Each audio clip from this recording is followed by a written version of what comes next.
Howdy to whoever may be watching or may tune in. Welcome to tonight's Shenanigans. Some of you know, a while back I replayed through Fire Emblem Awakening. Well, before that I played Fire Emblem Fates. And then I did the Fire Emblem Fates waifu and husbando tier lists. And then after replaying Awakening, I figured I'd want to do tier lists for the Awakening characters also. I was contemplating whether or not I should do waifus and then husbandos, or vice versa, or just put them all into one giant list. I don't know. I'll cross that bridge when I get to it. But to be honest, while I did replay Awakening, there are still a good handful of characters that I probably don't know 100% about them. Like, I don't know their full backstory. I've just seen some of the interactions. And, in fact, you guys, or you might be able to see now, but maybe not. But I have a tab open of the character interactions, just in case someone hard disagrees with my placement of any characters, and then I can quickly look into some of the characters. Fire Emblem is a giant cast, and for some reason in Awakening, it was a lot harder to rank up social links overall. No one in my party had kids, except for Crom and Robin. So I didn't get any of the kids. I think in my first run a long time ago, there might have been some of the kids that I got that I might vaguely recognize, but this run, no one else got married. Maybe it was because I was on hard mode too when I replayed it. So I don't know, but we'll rank the characters to the best of my ability, and then if anyone has any objections, we can have a grand old time looking into it. So you know what? Yeah, we're gonna try and do this all in one big list. I put the tiers, and you guys know my general way that I judge waifus and husbandos, and my tastes for the most part, at least when you guys aren't memeing anyway. So I'll be placing characters based off what I remember, and if you guys have an objection, and something needs context, we can look into the bajillion character interactions and see if anything needs to be explored, or if it changes my opinions at all. It sound good? Yeah. And hopefully audio levels and everything are okay.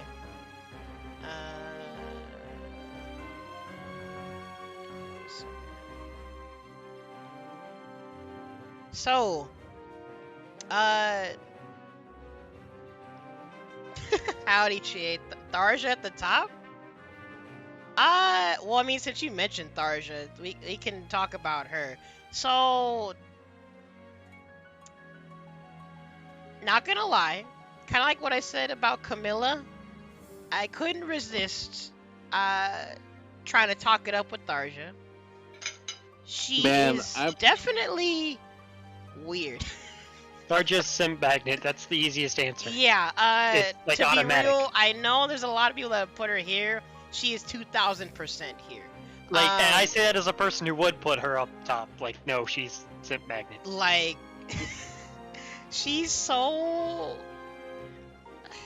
Where do I even start? She's pretty high, because if Fire Emblem Heroes taught me anything, she's got different variations of herself, and they're all pretty top tier.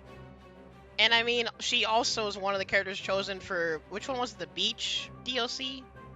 Yep, she was Didn't the second most popular behind Cordelia, I believe. That is wild. Didn't that get nerfed in the American localization though? The nerf that was actually a buff. Oh yeah, because it gave more implication than it actually did. I heard about that. Basically, with Tharja, if you're into like the brooding, but also like low-key stalkery kind of characters, I can see why people like her. I have 2 points to make about Tharja. Go ahead. The first is that I have a personal story with her that is why she's one of my absolute favorites. Like in terms it's of in your the mission- playthrough? Yes. In the mission where I have to recruit her, like she's an enemy, you need to talk to her with Crom and then she'll join you. So I was like, awesome, I need to have her join. Like, okay, she's a mage, I have Cordelia, a Pegasus Knight, they're resistant to magic most of the time, and I've got her with her current A support, Frederick, next to her, so she'll probably be fine. Like, Cordelia can take a hit from Tharja, then that'll put her in range, Crom can talk to her. Tharja walks up, one-shot crits Cordelia. Holy frig. But this is the best part, is after that I have Crom talk to her. The first line, when you recruit Tharja, Crom says, "Hey you don't look like you're trying that hard, like you don't want to be here fighting." That is true. Tharja stone cold murders Cordelia in front of both the man who's trying to marry her and the man she loves. And the first thing the man she loves says over her dead, burned body is, "Wow, the person who tried to kill you wasn't even trying." Right. It's like, Tharja, you're the best. And yeah, like, I mean, assuming you use her like as much as most of your main characters, at least for my playthroughs, she does get mad good. She's a strong mage, even gameplay wise. Definitely.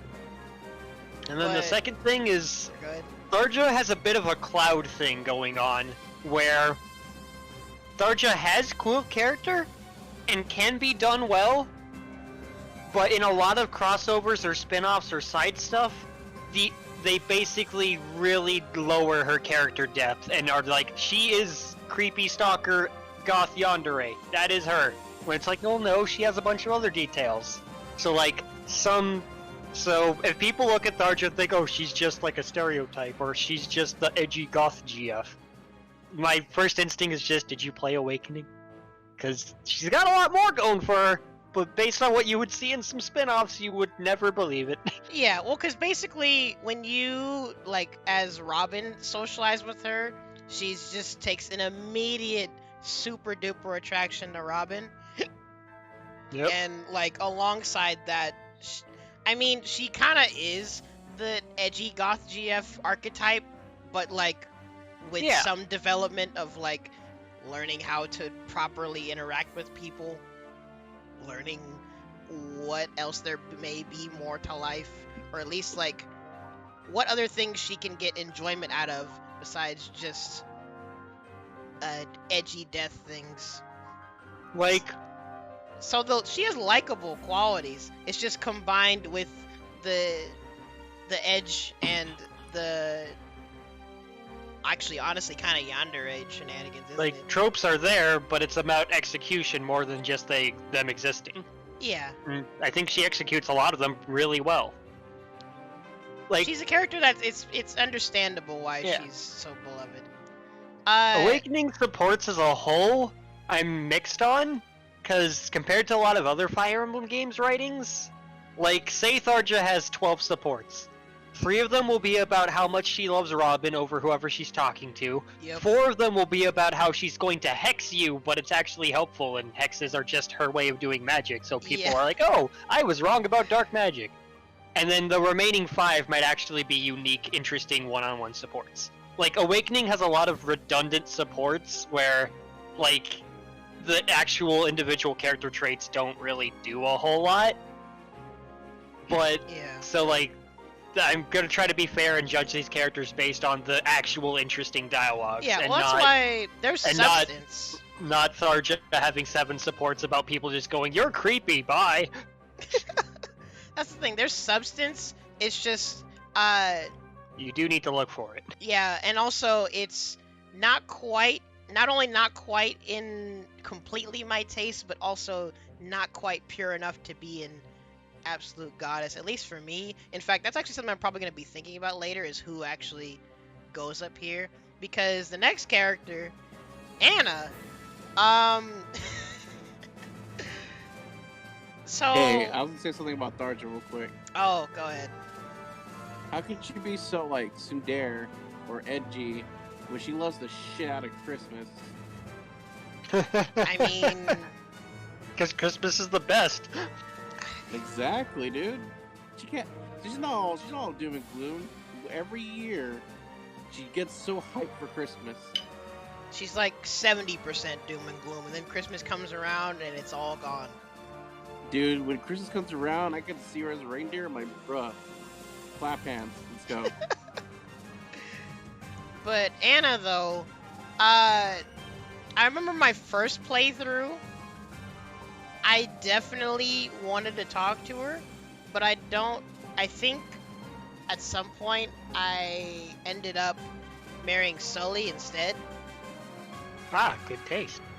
Yeah, but then this second playthrough, in fact, I'll get more into it later. I obviously started with talking with Sully, but then as time went on, I basically was talking both a lot with Muriel and Anna. And I'm gonna be real, I maxed out Muriel, watched the cutscene, because Muriel was great, we'll talk more about her in a second. And then I was thinking, this is where I kind of went out of the immersion, and I was thinking, well, do I want my kid to be another mage? The real reason you do supports an awakening. And yeah, I went a little sweaty, and I went try hard mode, and I finished Anna Social Link so Morgan can be an assassin. But honestly, Anna as a character, I kind of dig her, but she also kind of goes here. The thing is, Probably. I put her one beneath. She's in solid material. Really? And it's because, at the end of the day, no matter what you do, she will always love money more than you.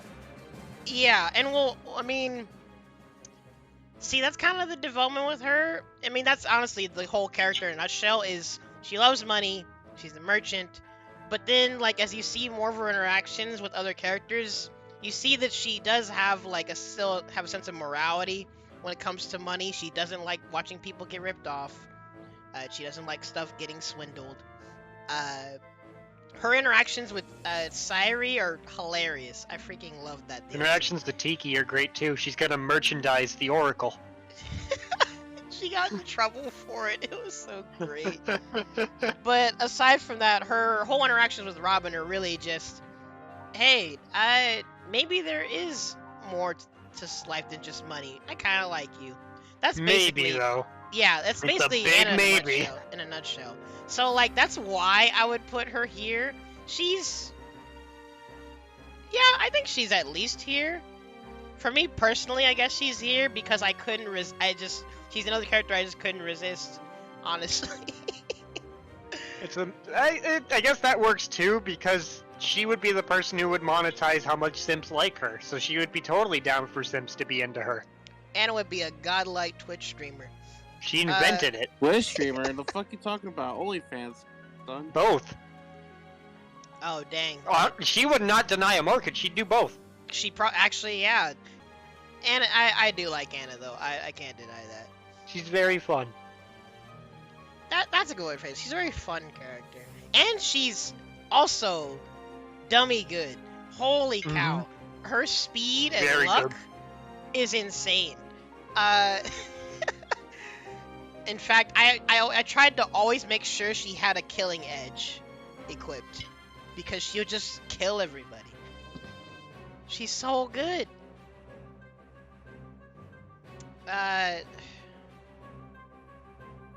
So there's the gameplay aspect of it too. This freaking woman, That's a simp magnet. Simp magnet. That's a the simp thing. magnet. She definitely goes here, but the fact that she's just... I mean, maybe I need to watch the end of her...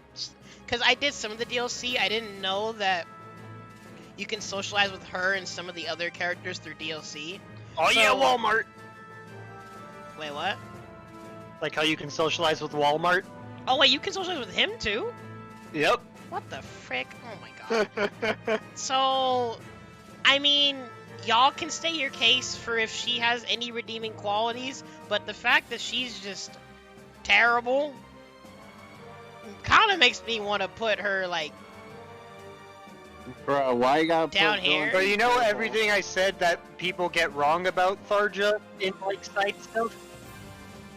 That, but unironically for Aversa. that applies to her too? Like, that, but that's actually her. She is the edgy goth GF. Oh.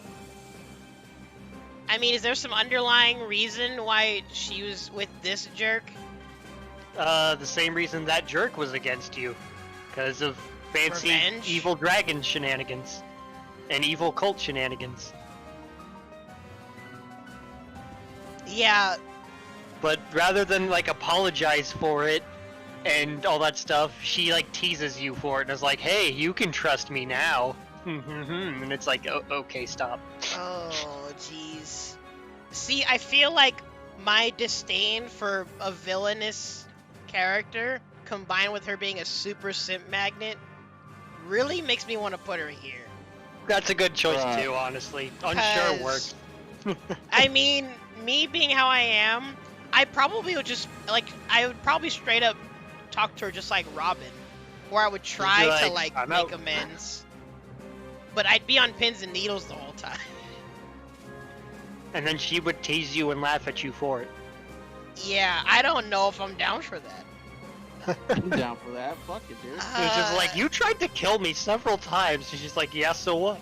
And depending on the style that you're playing Fire Emblem, you probably literally did kill some of my friends. So I'm gonna leave her there. Coward. That's fair. Gosh, this freaking woman. Howdy, Gray Fox. I figured that's what you'd be here for. Okay. Who is this? Because I feel like they're That- vaguely familiar from my first playthrough, but I didn't see That them in all my is second- Noir. That is Tharja's daughter from the future. That's who. They're an archer, right? Yes. Okay. I need to look them up. What's their name again? Noir. Noire. And for her, I'm putting in unsure. Actually, she's probably in the Tharja. I feel when the only reason I know about Darja's future daughter is because of specific you don't want to know reasons. I know about her because people get into arguments about her. And it's very funny. Really? Because Noir's whole shtick is, because it's from the future that, like, most of the shepherds are dead in, Noir was experimented on constantly by Tharja. Wait, what? So she Yeah, that's a has thing. a double personality, where one of them is just absolutely crazy, murderous, violent, and the other one is shy, timid, and afraid of everything. So she's literally freaking Toga? Yeah. Oh, lordy. Gosh dang. And people get into big arguments about her, because everyone uses her existence as a case to say, Tharja's the worst, she's totally abusive, she's evil, she's awful. To which I ask, how do you feel about Android 18? Because it's the exact same situation. Yeah, in an alternate future timeline, Tharja probably did all these awful things. Oh, yeah. She's not going to 'cause now. That's technically a different Tharja. Exactly. A Tharja who doesn't have her Robin and is very mad at the people who killed her Robin, Yo, that makes my brain turning hurt. her own daughter into a weapon. Dang. At least from what I've read, she gets into different experiments, but you don't want to know. God. I'm Alright, putting her in Mr. unsure, both hentai. because I'm not big on the kind of silly double personalities tropes, and then also I'm scared. Yeah, before you even said that, I was honestly leaning on that too, because, like, when it comes to the whole double personality characters, I will try to socialize with you, but there's gonna be some difficulty. I don't want to hear Um, about how you're fire and lightning and you're justice and fury every now and then have to also convince you that it's okay to check the mail. I'm not into that. What do you mean, Ian? Well, we're totally playing Awakening right now. I have the game open in the background. Where's this Fucking music coming liar. from then? I have a battle just sitting on the menu screen. I'm a believer unsure. I don't know if I can get down with all that. I would try, but it would definitely be mentally taxing. Who hurt me? What? No, Tim makes a fair point. Like, yeah, we'll leave it at that. Lisa, He might hurt me. Lisa's great. I wouldn't know. I didn't use her. I'm gonna say Really? good friends. She's one of the main, like, In healers. context with heroes. Oh yeah, in Heroes she sucks. Yeah, But- it's like if I wanted a better mage, or is she considered like a healer? Or Yeah, what- she's what? one of the Gen 1 healers, which means she's awful. All the first edition healers in Heroes are garbage. Well, that's unfortunate. Because I use like Loki or anybody else, honestly.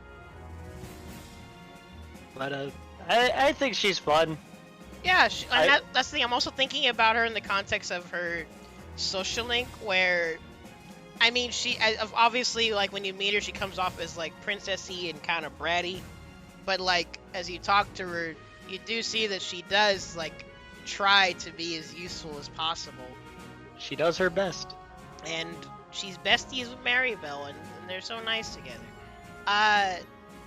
So, in some aspects, she kind of goes up here. Maybe. So, if it was just based off Awakening, I would say good friends. If you include some of her spin-off appearances, then I would agree and say move her up. Wait, Because spin-off a lot of her appearances? spin-off stuff actually really helps her character. Spin-offs like what? There's dialogue with her and some of the Three Houses characters in Heroes that's fantastic. Really? What the frick? Like, cause one character has this whole quest thing about how they hate, like, crests and, like, blood power and, like, lineages, and Lissa's like, oh, don't I know all about that? Well, with my brand not appearing, that stuff sucks. But it's not about that, it's about what you do with it. Like, bloodline stuff doesn't matter, you just gotta be the best, like, it's really See? good dialogue. That's nice. I kind of like with Sakura in Fates. I feel like Lisa can go here. I can agree with it. I think, like, She at has first development glance, and Good she's Friends nice. works, but the more you go, like, in depth with the character, she's, like, shows a lot more quality. Yeah, you know what? Oh yeah, I'll keep her there for now. Sully. My favorite Snap. Sakura is a girl named Bibi, but that's a completely different story. Wait, what? I'm not getting into it. Oh my God. I'm just busting myself. Sully. She'll kill you twice. That is correct. Sully. Frick. This is hard. If I'm being biased, I'm putting her very high. If I'm going to remove my bias, I'm putting her in solid material. I kind of want to leave her at the top. Maybe?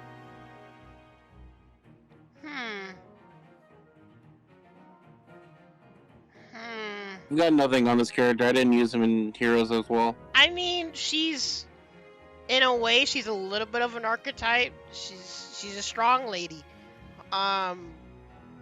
She does the archetype perfectly.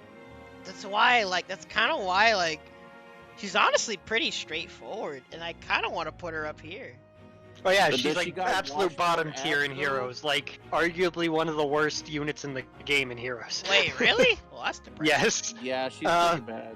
Any unit that was like a launch unit for the game outside of a very select handful are garbage nowadays. And then Sully in particular is really bad because she's a Lance Cavalier in Heroes. Lance Cavaliers got power crept like instantly.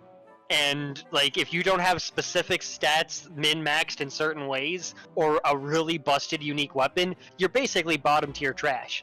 Sully has both. She's got one of the worst stat spreads, and then her unique weapon is awful. Gosh dang it, Sully.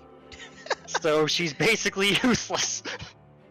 All right, Ronald. Honestly, This is true. gameplay-wise too, she got pretty solid, but there were a couple things towards the end where it was harder for her to stay alive. I can never keep her as a Cavalier ever, and it's because I despise the Cavalier armor in Awakening. Why? Because of the horse? I hate the toilet bowl. Oh wait, the toilet. I don't like it. The toilet bowl armor is gross, and I don't like it. So I almost always make her something else. She does, because she has pretty good speed at start. She makes a pretty good like sword master. See, that is fair. Actually, that's another gameplay thing that I realized, which when I get to Morgan, is, not gonna lie, sometimes it's the outfits that made me, decide how characters change. But surprisingly, I did keep Sully as a Cavalier and then as a Paladin. Paladins are pretty good. She was able to mostly hold her ground. I might need to leave her at the top for now. You won't Well, I hear think- complaints from me. Because Sully's just great. She's amazing. Yeah, well, I will come back to her if anything needs to be elaborated. Lucina. Her tip is I the strongest wonder. Mars. Wait, what? That's what? Her tip isn't as strong as Mars. Well, Well, she doesn't need the tip Obviously. though. yeah, so I just Smash... wanted to make the joke. That's Smash all. 4 alone, actually, that's the funny thing. I feel like Smash 4 made me resonate with her even more, because... And now she's like top 10 in Ultimate. She's really good. Yeah, trying her out, me not being someone that was ever really getting good at Smash Ultimate, being able to play this footsies character, and just, like, space my normals, poke, and play super duper basic, I was like, frick, Lucina is pretty sick. Aside from that, she's just a great character. She's probably a pretty good character. She's probably got a really good backstory. She's voiced by Laura Bailey. Yeah, I was mean, what more about do to you say, she's voiced by Laura Bailey, so that's another immediate plus. There's a reason she became as popular as she did upon the release of this game. See, that's the thing, Gray Fox, okay, great. True, I will agree with that. Flat is not She can't help justice, it. but Lucina is still mad waifu. Does she go up here though, or does she? I'd stay say down so. Here? This is hard. I think she goes up top. Dang. Like, there's just too much to talk about and too much merit to her. She's like great in every way that she's needed to be good. She's just such a. I mean, there's Diligent, also the scene loyal that everyone character. talks about, so there's that. She tries so hard to challenge fate. And then she's And not kill only you, and just it doesn't stoic, kill you. serious future girl. She has really sweet supports with other like future people and with her mother. Yeah, Like her- how she's absolutely terrible at fashion. Oh my god, her supports with her mom and her sister are hilarious. Oh man. She's got a lot going for her as a character, and then she's got some of the most depth of any Awakening character. Like, of what I said about a lot of redundant supports, Lucina's one of the handful of characters who doesn't really get a lot of redundant supports. You've got a handful about your bad fashion, and a handful about how awful the future is. But for the most part, Yeah. a lot of them are really unique. Dang. Despite my, obvious, semi-degenerate tastes, Lucina probably has to go up here. Well, yeah, she is a I mean, main I feel character. that's expected. She is the third main character next to Chrom and Robin. Yeah, Lucina needs to go up there. She's If you're not just too putting good. Chrom up there as well, I'm gonna be disappointed. By the way. Oh, Chrom. Well, The only thing that would stop me from putting Chrom up top is I have to wonder if Chrom doesn't belong in the spot beneath. I Because mean, Chrom is kind of a himbo. I'm gonna get to that later. If the homie Anna was here, she would get super mad at me if I puts Crom anywhere like in the top 3 tiers. But honestly, I think we know where Crom belongs. But we'll get to him later. That actually, you know what? Since we brought up Crom, let's just get this out of the way. Crom goes here. Yep. And I'm Crom honestly is unpeeled orange ones. and I'm honestly a simp for him because he's like so dorky and so cool at the same time. He's such a doofus. He's so silly, but such a great character at the same time. It's wild.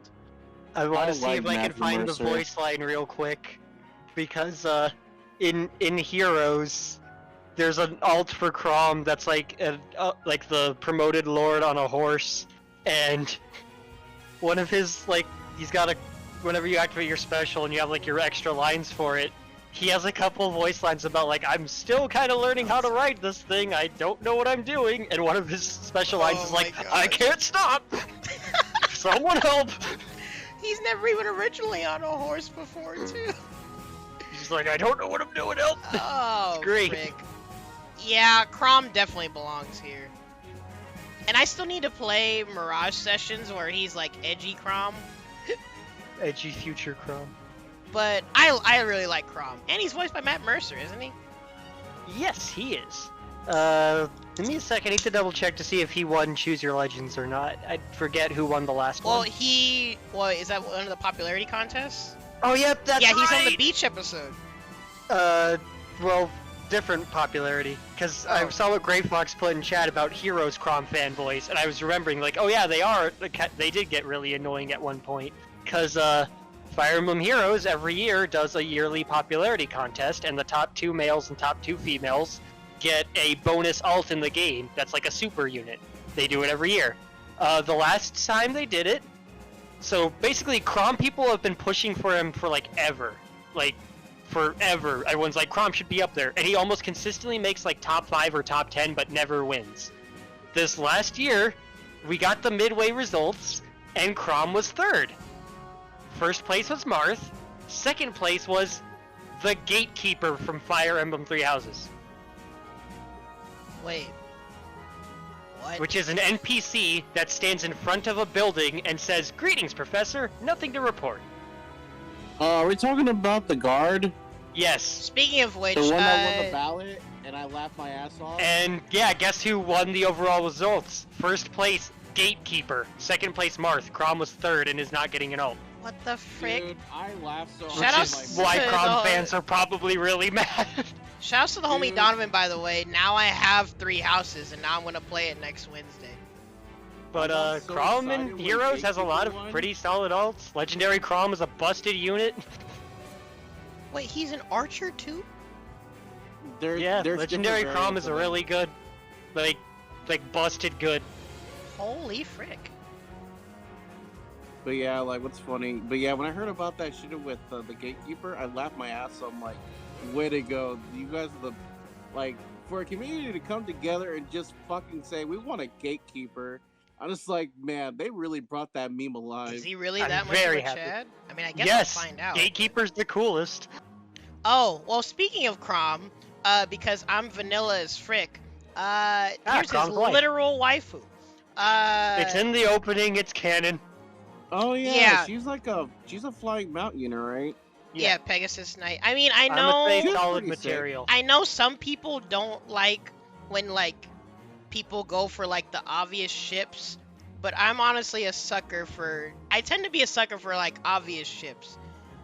Obviously, Sometimes I it's want obvious Crom. for a and- reason. I obviously want them together. What the frick? My favorite thing to do when I play Awakening is reclass Sumia into an armor knight, because then when you get the cutscene where she goes, "I should slap some sense into Crom," and decks him in the face, it works way better when she's doing it as this big hulking armor knight. Giant armor. Just walks up and Oh my gosh. it's great. I I'm ended gonna up say keeping solid her. material. Yeah, she probably goes. Well, she probably goes here, to be honest. I don't think she I- has enough Yeah, like I adore the her. qualities for simp, and then I don't like her enough to put her in the top. Yeah, I adore her, but I don't know if she goes up here because she's just a wholesome wife. She's a very good pick. She tries very hard and makes a ton of there. pies. I would put her there, but that pink dancer girl on the top list, I would put her higher because she's pretty sick. Wait, Olivia? Olivia? Yeah. See, well, I'll talk about her later, but Olivia is a character that I wish I looked at more of her interactions. Because I like her, but I feel like I need to see more about her. She also gets some pretty good stuff in spin-offs and crossovers. They made her playable in Warriors. Wait, she's playable? Also, I might want to try Fire Emblem Warriors.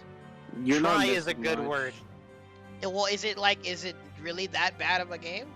It's not bad, it's just, compared to literally any other Warriors game, it's severely lacking.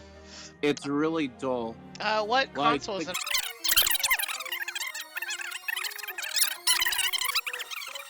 But don't buy that. It's not worth your time or money. But since you brought up Olivia, I guess, Olivia is hard. I feel like she's minimum here. That's fine. Probably, jeez, this is hard. I'm gonna go with solid material still. Cause she low-key gives me Felicia vibes a little bit. I don't know if it's because of the hair, or just the fact that she's also like someone that tries her best, has a little bit of self-confidence issues. There is something really funny about a person with social anxieties being a dancer. Like she is so much irony in her character, but like I feel like she develops pretty well, and I really like her social link with Maribel, who's just legit just training her to be more confident. Remember correctly, she gets like an armored dancer version in Heroes. Armored dancer? What? There's Olivia, and then there's the Festival Olivia in Heroes, which was a different type of like just dancer unit. I believe those are the only two forms of her. There's also, another her version of outfit her. is wonderful. Oh yeah, there was one more. How do I? Is there not a wiki where I can look at multiple Olivias? On the one you were on, you can look at other ones. It says the other ones right beneath them. So like right under the image, it says there's also and the other two. Performing Olivia? Yep, that's the other dagger one, and then the YT one, I believe, is the armor one. Yeah, this one. Oh, that's the flying one. She rides a flying horse. Oh. Huh.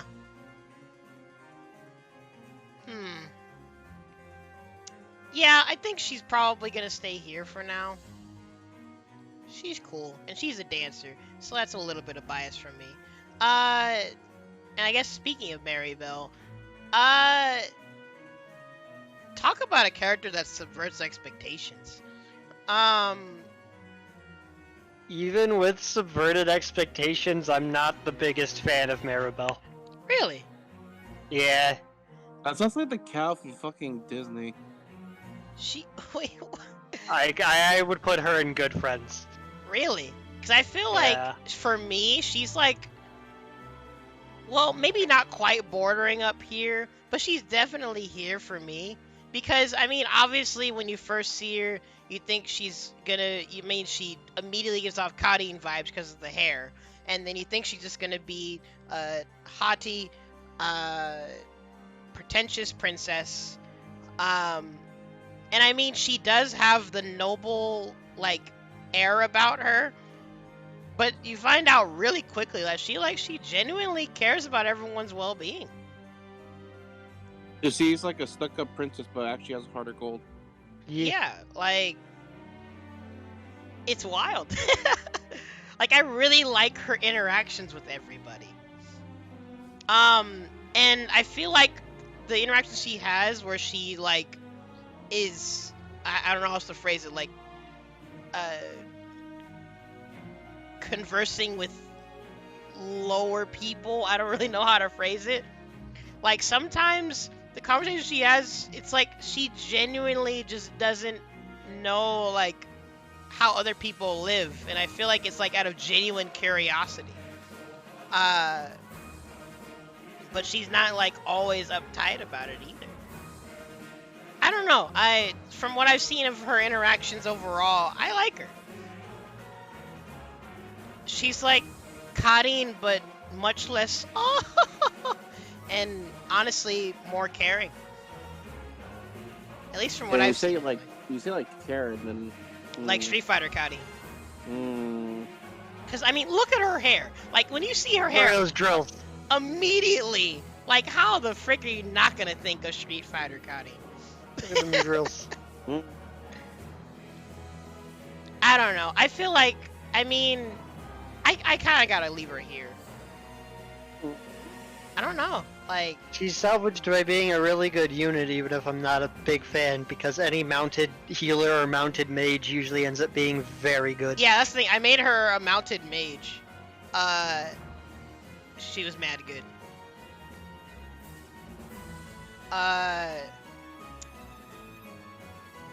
We might when we come back to ordering this list, we might stop on a couple of these characters. Oh boy, Muriel. I want to put her up here so bad.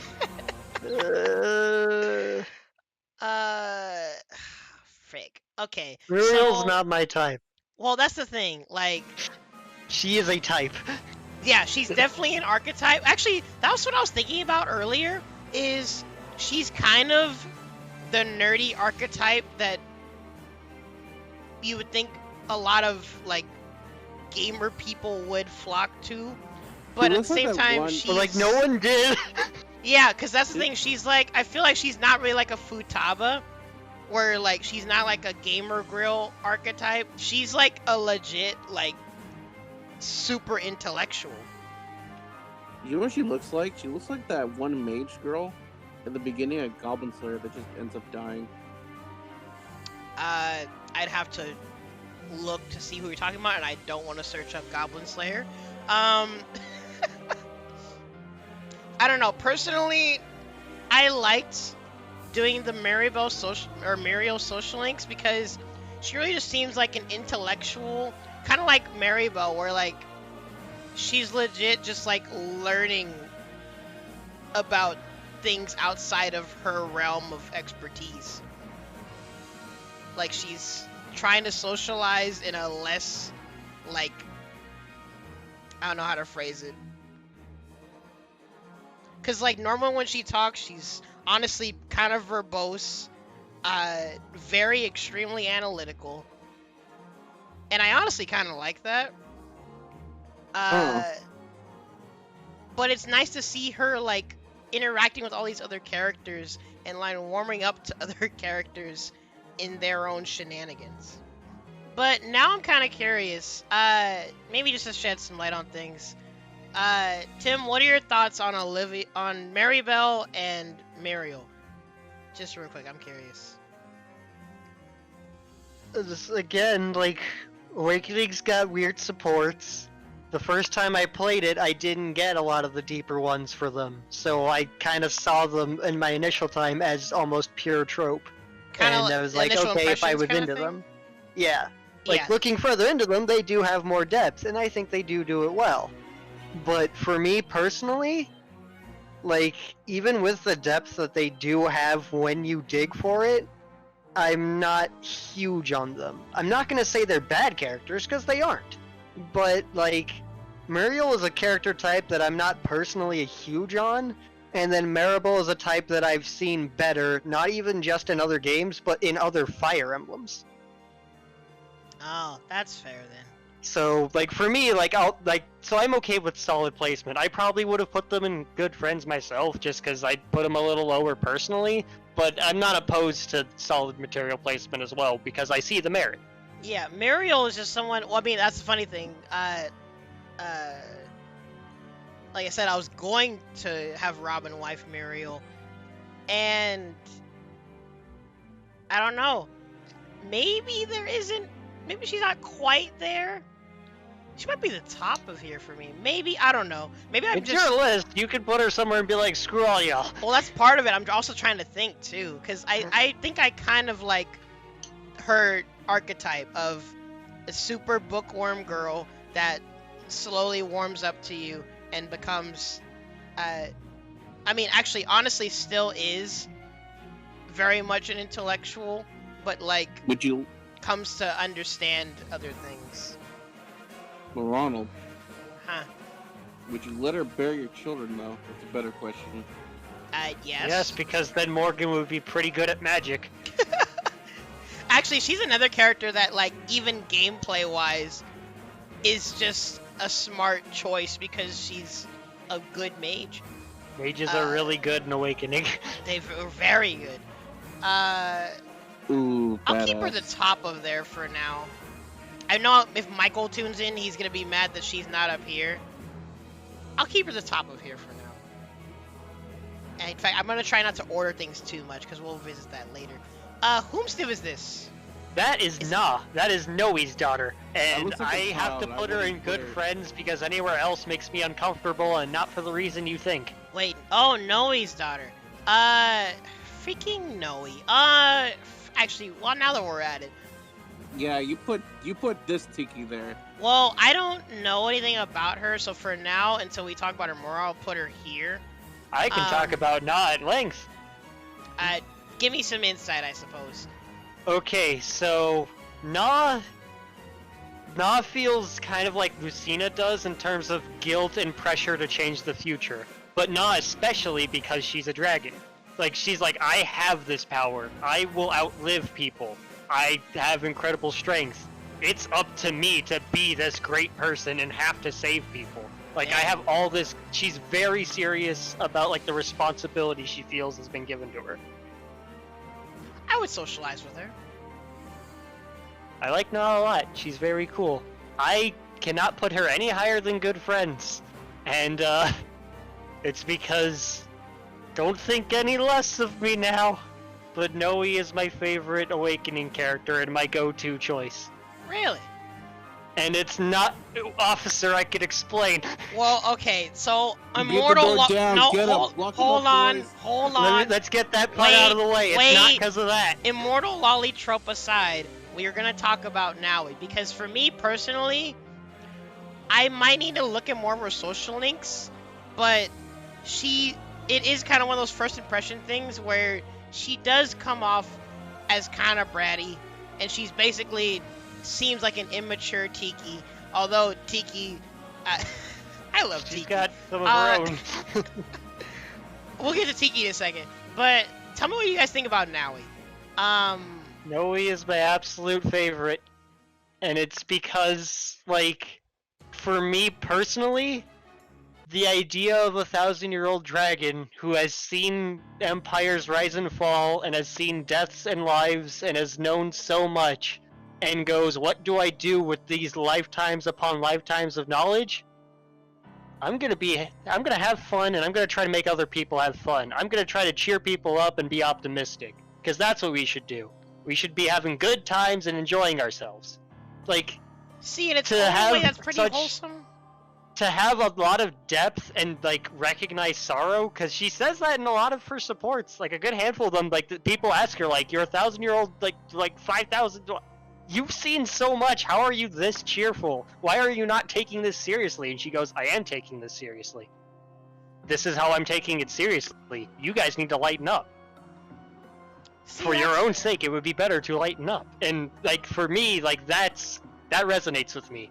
The idea of someone seeing that much and going, the solution is to go into it with a sense of humor, is like, that's perfect. That is a philosophy I can get behind. 10 out of 10, perfect.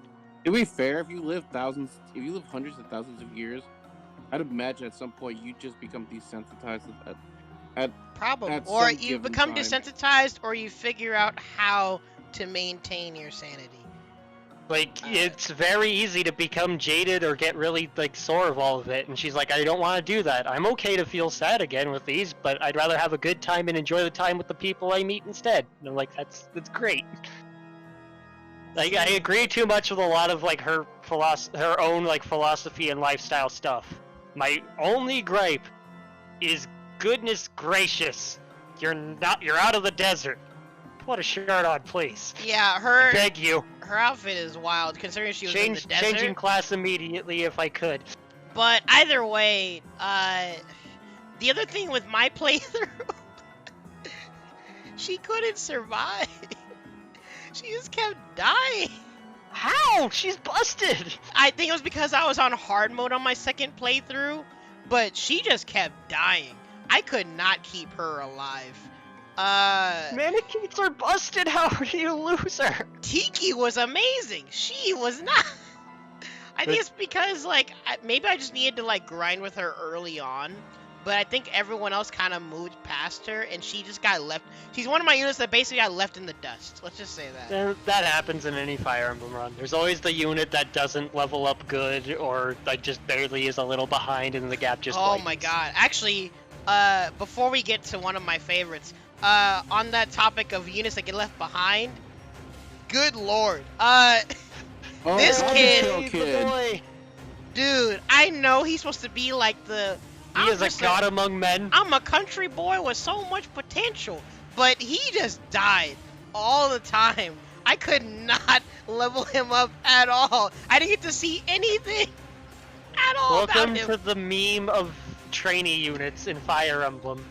Like, it's a running joke in Fire Emblem, like, discourses and online things that only recently has started to lighten up as the games have become more popular overall.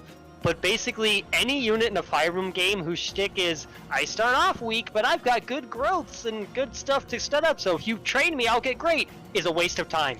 Yeah, honestly, what's her name in Fates?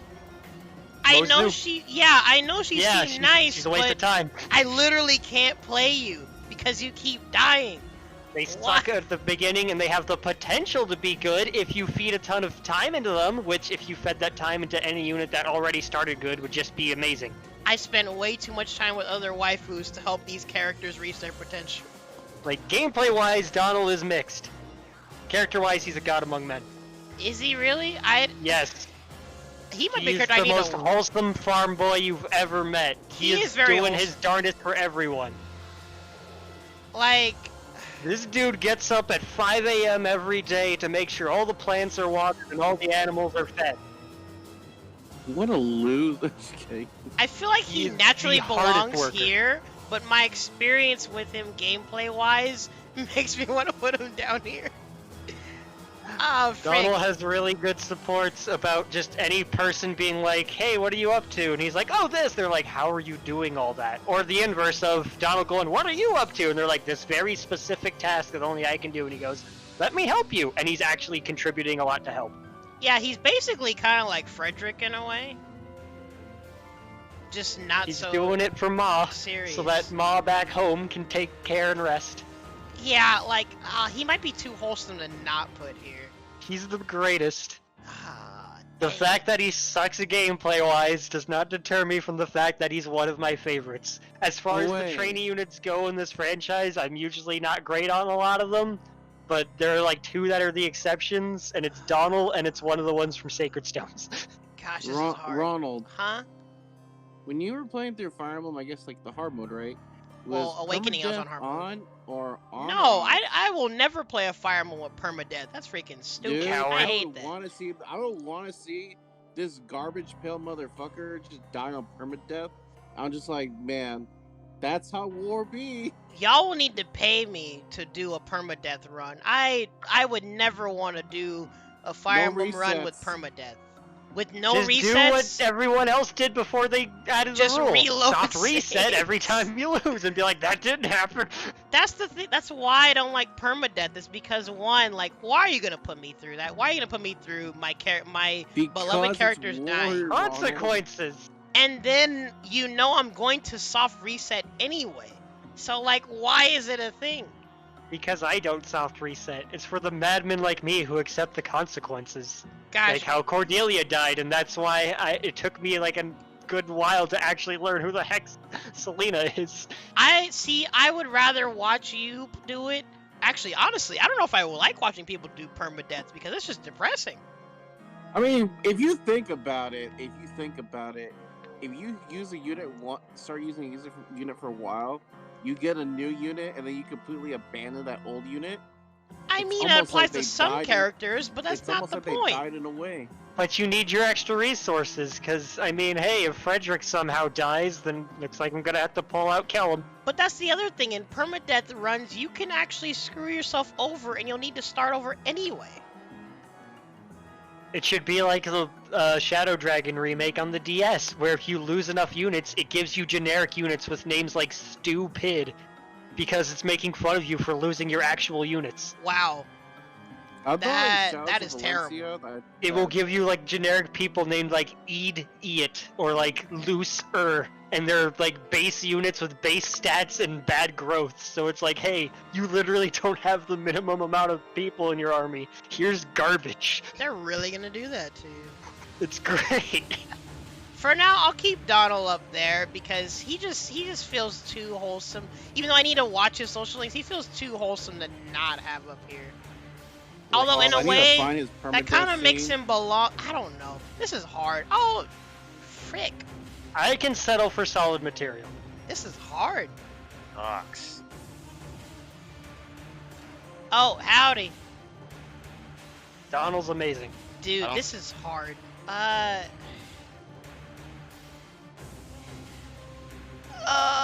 might need to watch some of his social links. If you put Garbage Pail Man in front of God Among Men, I will put him here for now, and maybe later I'll watch some of his social links and see if it bumps him up to up there. Nah, son, you are supposed to know this now or never or later. Well, we're gonna I'm gonna go through and order the list anyway.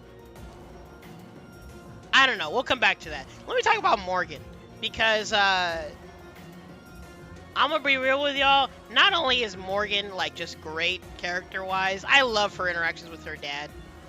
Morgan is a fantastic character. I feel weird putting her anywhere above good friends for the obvious reasons. Well, I mean, I guess let's just address that elephant in the room. I've seen debates online whether or not some of the kids are like 16 or 18. That's not the reason. Oh, what is the reason? Robin is a self-insert. Well, I mean... That's also true. True. That's the part that's weird for me. I can see if you're playing it with Robin and as a separate character, then it makes a little more sense. But for me, it's hard to detach that, so I'm like, eh. Well, for me, actually, that's the thing, like, there's some games like this that are, like, obviously, they feel self-insert-y, but at the same time, they have main characters that, like, have personalities of their own. Robin's not a blank MC, like, yeah, Robin has personality. Robin's a nerdy tactician who's really trying their best. They are a little scatterbrained, but very good at their job. Like, there's the actual character just behind Robin. It's not a blank slate. So it's weird that they made it a self-insert because it's not a That's why, like, Robin doesn't feel self-insert-y at all. Like, they designed it to be you, the player, but it's not. It's Robin. You don't get to make choices or change their personality. Robin is Robin. He's like Persona Pro tags after the anime comes out. Exactly. It's just like, this is them, this isn't me. So, like, with that in mind, I just really like their dynamic. Morgan's great. I will agree with the high placement. I just have to, for me personally, I just have to get over it. That's fair. And well, the other thing is too, like I said, I became tempted to wifey Anna, and so that made Morgan an assassin. And not only is that a darn good outfit, to be honest, it made her mad good. She also was another character that was just instantly killing everybody. My Mary Noe had the same results because it meant that my Morgan was a dragon. Oh, frick. So I had 4 dragons in my party at the end. That's so I was like, broken. This is great! Oh, that's so broken.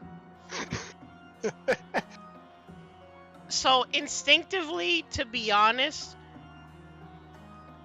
I feel like she's in Muriel tier, where, like, I kind of want to put them up here, but I'm not sure yet. Because Morgan's just great. Morgan's great. I like how Morgan is a trickster who plays pranks on people for laughs. I think that's fun. And she's, like, trying to, like, play tricks on her dad, the ultimate tactician, and her dad's just like, okay, I obviously know what you're gonna do, and he's like, Frick, how did you know? It's not like you're the ultimate tactician or something. How am I gonna outsmart you? And she keeps trying, and it's just so adorable. I love it. I'll leave her there for now. Samurai waifu. Sayuri. Gosh, she's so noble, so serious, but Solid also material. I love her interactions with Anna, of like just trying to buy some antiques that she's about to get ripped off on, and it's just like so wholesome. And then the thing with her brother is just so sad. I kind of want to put her up here. It's the same kind of thing with Maribel and Muriel with me. Of again, I see all the merits. I'm not personally the biggest fan. It's a good character and it's done well, but I'm not incredibly impressed. Yeah, I mean, I can never resist sword waifus in general. I wonder if I ever got that impression. But See, you're what's wrong with Smash Brothers. All these sword players. bro, I'm not gonna complain. Pyra and Mithra are some of the most yeah, fun characters they've Sakurai added. is a literal god for adding literal sword waifus into Smash. Y'all got a He's whole also They're like the massive best. weeb. They're really fun. Also, I really need to get around to playing Smash Ultimate again. If you want a good top tier to practice, Pyra and Mithra are like busted good. I'm They're definitely very gonna good. try them. Oh my god, does Sairi go up here? This is hard. It's your list. You make the final call. Well, I'm trying to think. Like, is there any reason? Like, I'm trying to think of what qualities she's lacking, because she's just a noble samurai waifu, and her interactions with people are adorable. Oh, Because well, just put her as a She's material. also kind of, I mean, they kind of do this in other Fire Emblems too, where like some characters are like foreigners in their own like world, and she kind of has that aspect too, kind of like the Hoshido peeps when they meet the Noir peeps. I don't know.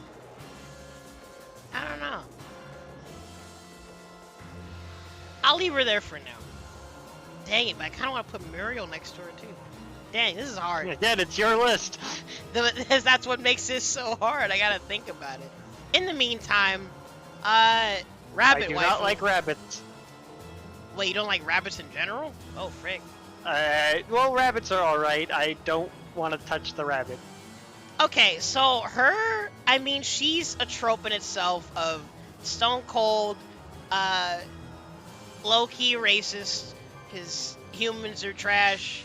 I was about to say, I was like, so this is Fran, right? I'm like, oh wait, never mind. You said racist. Well, I do it's- like that in a lot of Fire Emblem games. Fire Yeah, Emblem it's- games have done a pretty good job of the beast people and like how they're oppressed, and they tend to do that allegory pretty well. Yeah, I don't mean racist in a dismissive sense. I mean, like, legitimately, it's done well, where, like, she hates... Obviously, she has reason to hate humans, but, like, Well, that she makes her comes more to of a warm up to them. specious then.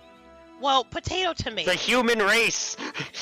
Exactly. Like, basically, she is a trope in itself, but, like, she's Fire a Emblem character does that that... trope very well. Yeah, and she's a character I would definitely, honestly, try to... Like, just like Robin, I would try to socialize Again? with her. And also, I need to be careful where I put her, because y'all are gonna while out if I put anyone remotely furry too high.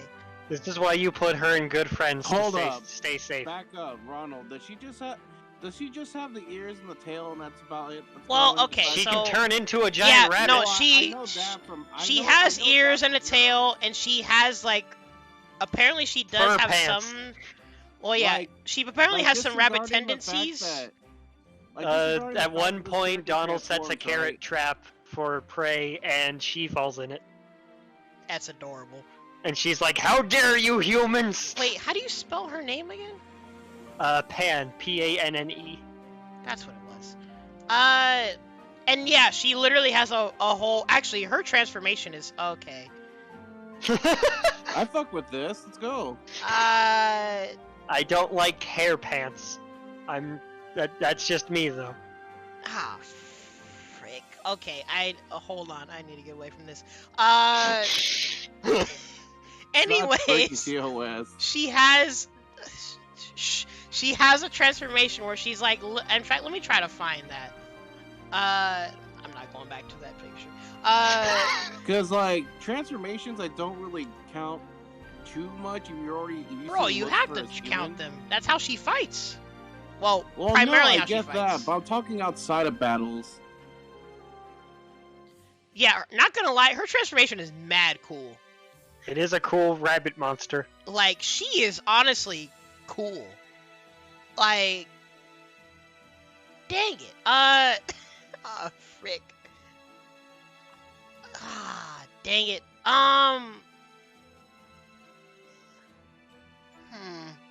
No, Gray Fox, hold on.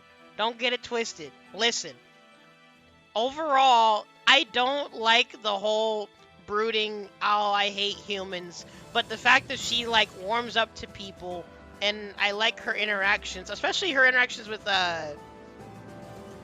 Candy Boy. I honestly forgot his Gaius? name. Yeah, thank you. I like her interactions with Gaius. They're funny. I like Gaius' nicknames for everyone. Dude, Gaius, oh my god. He's great. Frick. Does she go here? I don't know. There. I don't think so. I don't know. Ron, it's your list again, so you decide. All I know is that next unit coming up, I used her once and she was very disappointed. Really? Frick. This in context of heroes. Bro, we've been over this. I have an entire furry tier list. She is, in fact, you know what? I'll lay this out here. She is attractive to some extent. Not because she's a bunny. But She's on like the Felicia tier, like the fighting game. If Felicia. you like her based on her human form, that does not make you a furry. well, actually, if we were to go on the tier list, she's like in the low tier furry tier. Of like, Phase she's 1. like she's the- like Makoto. she's like the Erinez in Granblue. Actually, I guess, yeah, kind of like Makoto. Yeah, she basically is kind of like Makoto. So, I think yeah. she's a little past Makoto. The A little fur past? pants But is it's what still makes me around think like that area, Felicia. regardless of the fact. So more like Felicia. So like she's somewhere between No, 'cause low-key and Felicia- high-key furry. Yeah. Felicia's got more going on with her. She's got full-on paws and feet going on. Look Well, at Pen's fingers. Yeah, and I look feel at like- her fur pants. Well, wait, I feel like Pan's more subtle just because she's a bunny instead of like a cat or something. Exactly. Like maybe that's just because she's a bunny. It feels more subtle. I don't know. Either way, she is a bit attractive. The question is, that's the thing. Like the initial personality is off-putting, but the fact But that she like does most warm up to awakening people is characters, she nice. grows pretty well. Yeah. So like, that's what maybe is making me consider whether or not she goes up here or not. She might be top of good friends for now. I can accept this.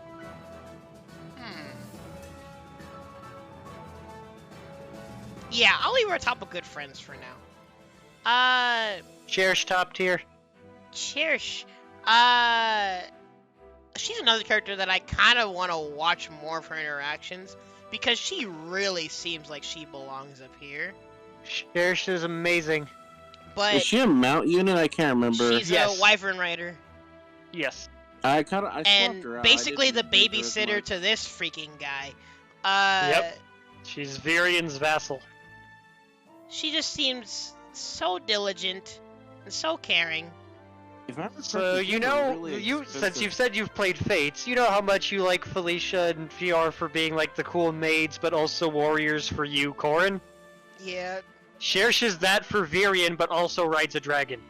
Yeah, like Cherish is amazing. she has a bit of Felicia vibes, but honestly much more confident. She's got more Fiora vibes of incredible competency. She's Yeah. very good at like what she does. So, just off of that impression, I feel like she belongs up here. Cherish is one of the best characters. I'm gonna like, need to watch she's more of amazing. her interactions later, but she probably has to go up here, even Plus, for me. her son is Batman, even though I don't like even though Oh I don't wait, really care this for is her Batman. son? Yep, Jerome is her son. What the frick? I still don't even know anything about him. I was just wondering who the frick this is. That's Batman. Also, Like, again, literally. like, extra fact, let me get this out of the way. Until we talk about them more, I kind of have to put, like, 90% of the kids in unsure. Because... Is there I'm going to children? save They you go- some time they and go say the to fuck put down Muriel's there. kid in not interested. Wait, really? Because, you know, we had our good long discussion on, oh yeah, Muriel kind of warms up and has all this good stuff going on. Muriel is that kind of nerd bookworm trope where it's charming and she tries her best to help out and, like, adjust to others. Yeah, Muriel's mucho charming to me.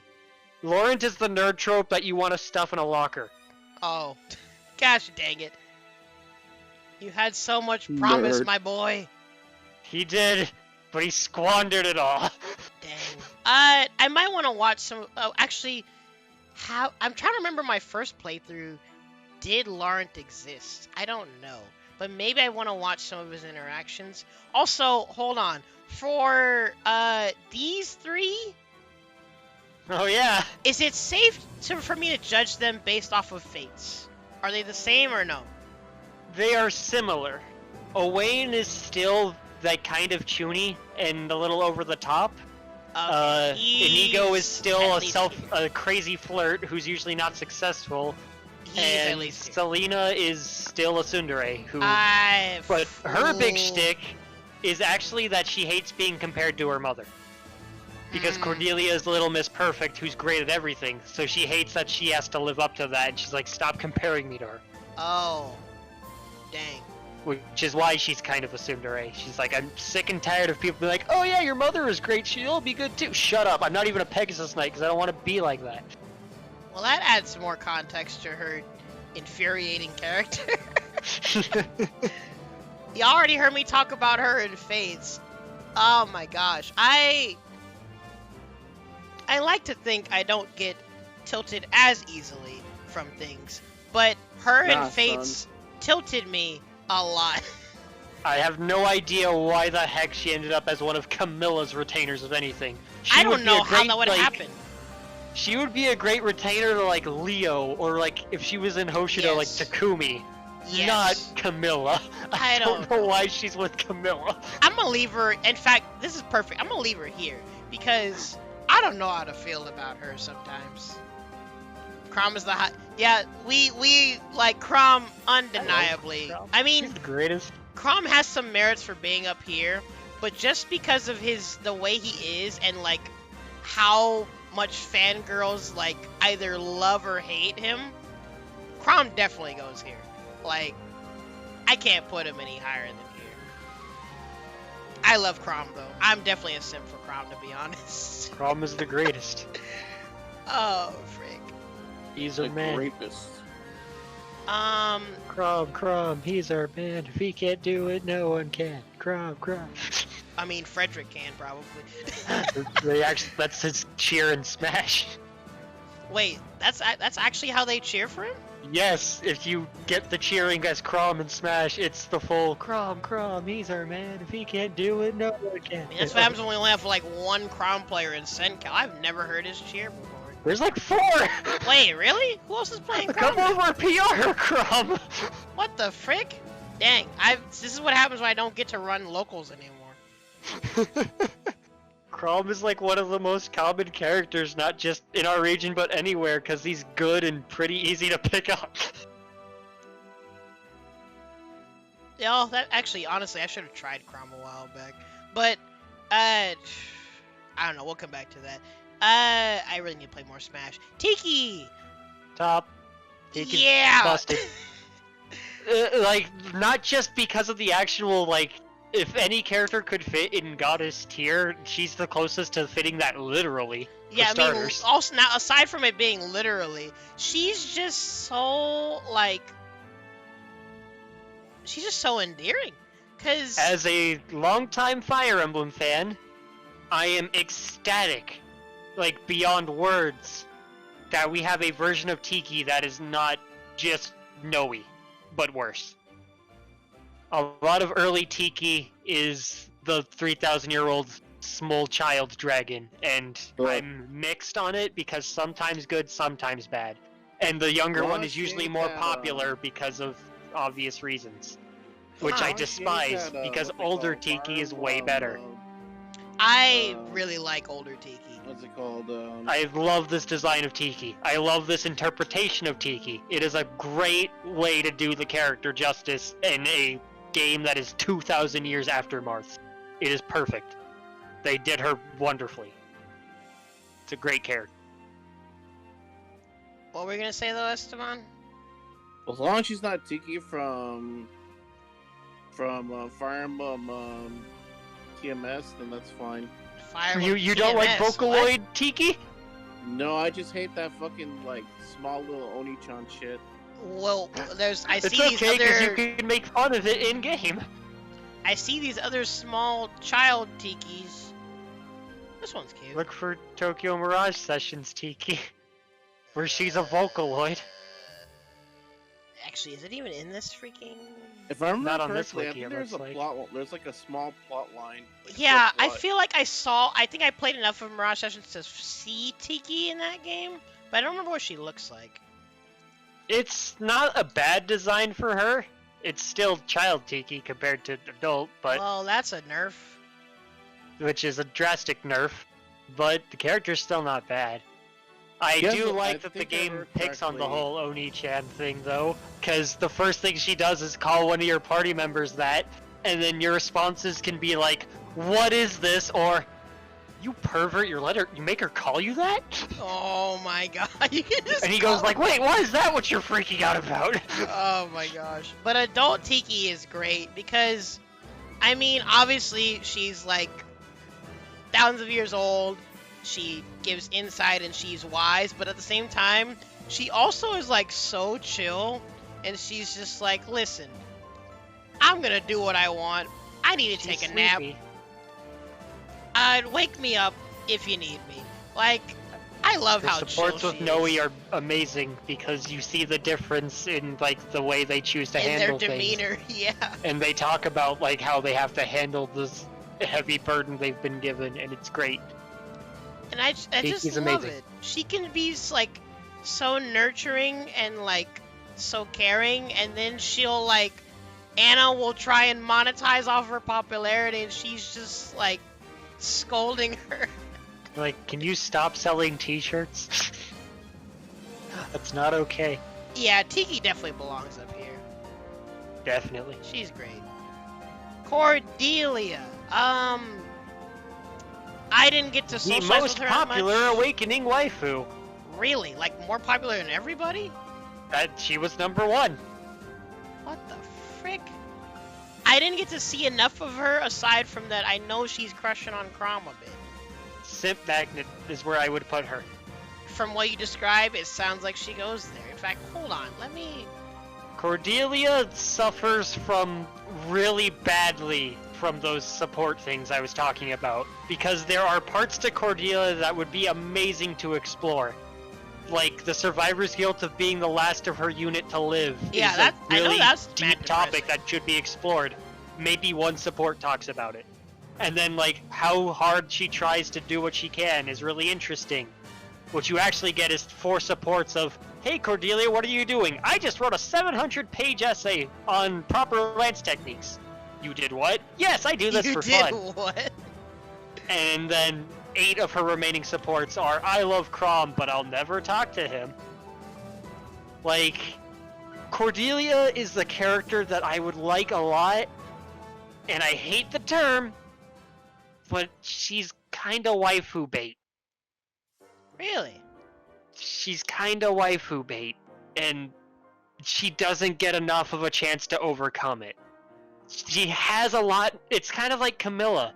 There's a lot to her character that could be really cool, but you don't see a lot of it in game, Hmm. and it makes me kinda sad. For now, I could agree that she would go there because, I mean, I was tempted to talk to her a bit, but I just had other characters that I ended up wanting to talk to more. My first playthrough, she got murdered by Tharja in what was Tharja's defining moment. That is quite the irony. For now, I'm down to leave her at the bottom of Simp Magnet, cause, dude, oh my People gosh. really like her, and I didn't know people don't love her so know why. much. She's up there, like, for, like, top awakening waifus. Like, her and Tharja were 1 and 2. Dang, y'all wild. I'm really gonna need to watch her supports then, I guess. I mean, cause she doesn't sound like the strong woman trope. She sounds like the perfect warrior woman trope. Sounds like Madaka from Madaka Bucks. She's the perfect Pegasus Knight, so perfect that she was the only one to live, but instead of focusing on the survivor's guilt and the trauma, we're going to instead talk about how perfect she is. Yeah, that makes me really kind of want to watch her things, so I'll leave her there then. Yo, Cynthia's hilarious. Cynthia's great. She's a hero of justice. I don't know if I could put her next to Lucina, but Her supports with Lucina are really good. they're very good. They're very good. She's minimum solid waifu.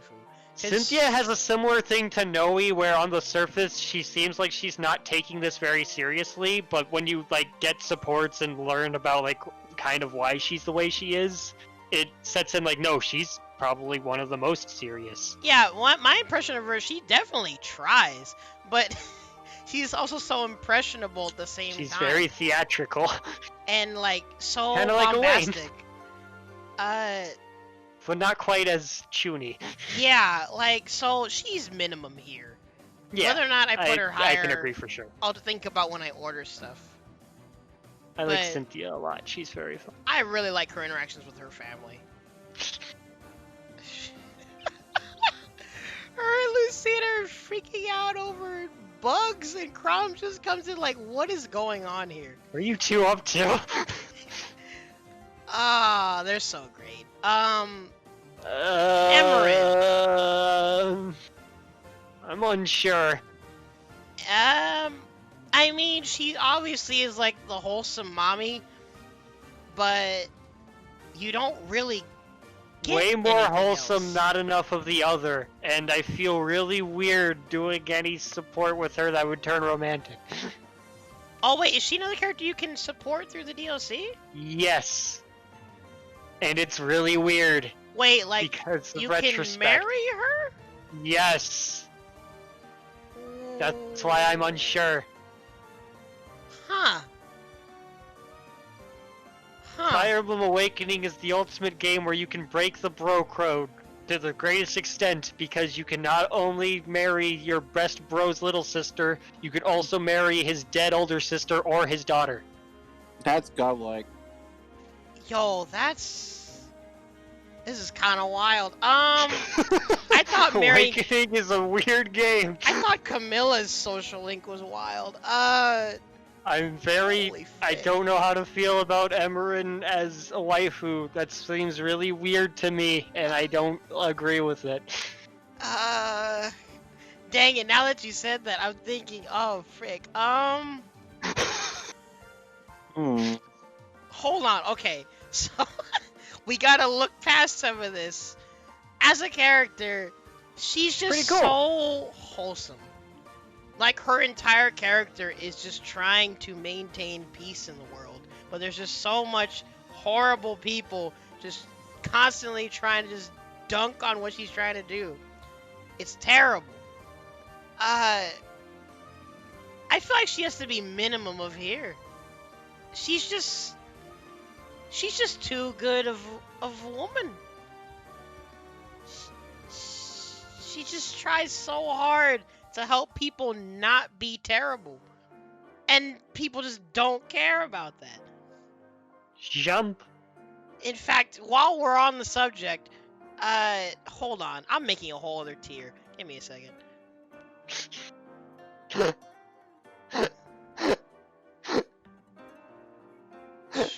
Cause now I'm getting tilted. Aww. Gangrel. Yeah, now I'm upset. Talking about Emrin, now I'm upset. Yeah, because guess who else you could hang out with and possibly marry because of the parallel? Oh my god. Please tell me you're joking. No. You can marry Gangrel. Oh my. Okay, so I feel like putting this man anywhere. You know what? Actually, maybe I shouldn't be insensitive, and I should put him here. Maybe. Because at least there's some underlying reason to why he's such a terrible person. There is. But I do like his ending when you do recruit him, though. oh, okay. Because, Hold like, on. the little ending text they have, his is great. Wait, what is it? With the slaughter done, Gangrel retired to obscurity. While some claim he found another kingdom to rule and ruin, others insist he ended in the gutter. All agree he was dead within a matter of years. Dang. You get what you deserve. He showed up, he helped you against the biggest boss, and then he went off and died somewhere. Dang, Chief. Okay, I don't want to be, like, too heartless and mean. I feel like he maybe just goes here, I guess. Not interested is where he probably belongs. Even if you're into that kind of thing, That's the thing, like nah. I feel like when you mention even the concept of socializing with this character, I think of, like, all of the Hisoka simps. Wait, that's his name, right? From Hunter x Hunter? I think. That's what I think of. Of, like, I don't know what mindset you have to be in to, like, have any romantic interest in this individual. But I'm trying to, like, just calm down. I'm just gonna leave him here. That, yes, there were transgressions done to you. Yes, you harbor this hatred. You don't You got gotta dealt a raw deal. You didn't need to then make that raw deal be dealt to the rest of the world. You don't need to literally ruin the whole world. Oh. You don't need to declare wars. Okay, we're moving away from this before I get more upset. I'm sorry. Shenanigans.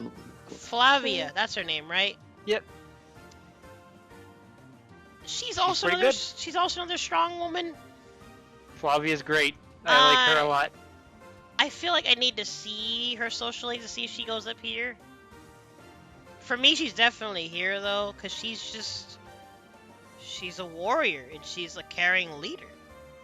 And I just really, really, really like her dynamic with this hunk of Those man. two together should be next to each other. Flavia Yeah. and Basilio are fantastic. Like, They- just as characters, as like warrior leaders of a like a fighting nation, and like the role they have and their code of honor and just who they are as characters and their sass to each other. It's perfect. Yeah, They're it might be fantastic another. characters. It might be another vanilla thing, but this is very much an amazing vanilla thing. Yeah, they're great. I love their interactions together. And I think they're both amazing, like, characters. They're great. They're great. Actually, you know what? Maybe they do. They should both just be here. Like, They belong right next to each other and like really good. They're both just solid picks. if I were to move him up, I feel like she has to go up with him. I'll have to debate that too, I guess. Frick, does he go up here? This is hard. He's such a great guy. Fuck is this? Basilio's amazing. Frick. Dang it, does Basilio go up here?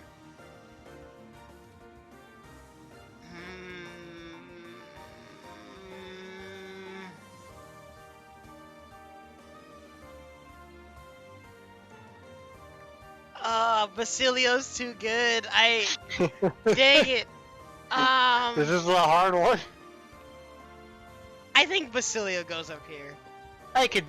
Yeah. He is actually a Yeah. god among men. Like, he's so great.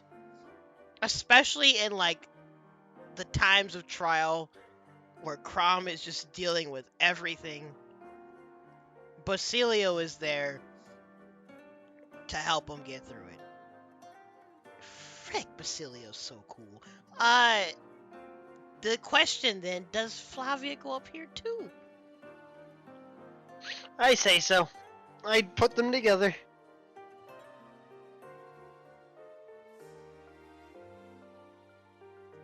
I can't 100% say I'm into her type. But she also so might it's like just me be, with Maribel. But that's the thing, she might also just be too great of a character to not have up here.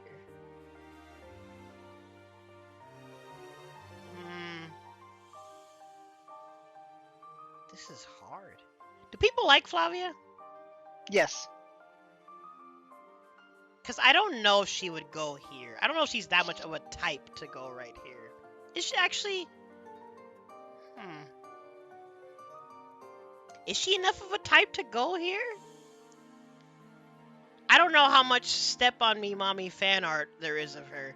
I'm not the person who would know. Dang. This is hard. For now, I'm gonna put her up here. I put her up there for similar reasons I put Sully up there. Of even if it's a type, it's a very well done type. It honestly is. I don't know if the dynamics are any different when you're female Robin. It's pretty much the same as male Robin. Okay, You have they're a both different going up support here. with Ron, and that's about it. They both have to go up here. Yeah, female Robin supports with Crom are hilarious though, because it really shows Crom's stupidity very well, and also Robin's tolerance for Crom's stupidity. Yeah, like, I think that's part of those interactions is the main reason, like, Anna has such a, as in my friend Anna has such a strong opinion of Crom, but... Well, do you know the first Robin Crom support? Because people have memed it. Is that the one where he, like, walks in on her or something? I forgot. Yeah, she's, like, about to take a bath, and Crom walks in, it's like, oh, hey, Robin, are you down to talk strategy? And she's like, can't you tell something important is happening? And he's like, no, let's talk strategy. And then, like, after she kicks him out, he's like, wait, oh! Crom is so great. Oh my god. I don't know, but Robin in general, I love Robin. Robin is a great main amazing. character. He's a tactician. He's so noble and caring. He really tries to, like, he has the best interests in mind for everybody. And, like, while Frederick and other people are distrusting him, he even distrusts himself to some extent, but he's still trying his best. He's just so cool. And I assume female Robin at least has the majority of those qualities. Yeah, they gotta go up there.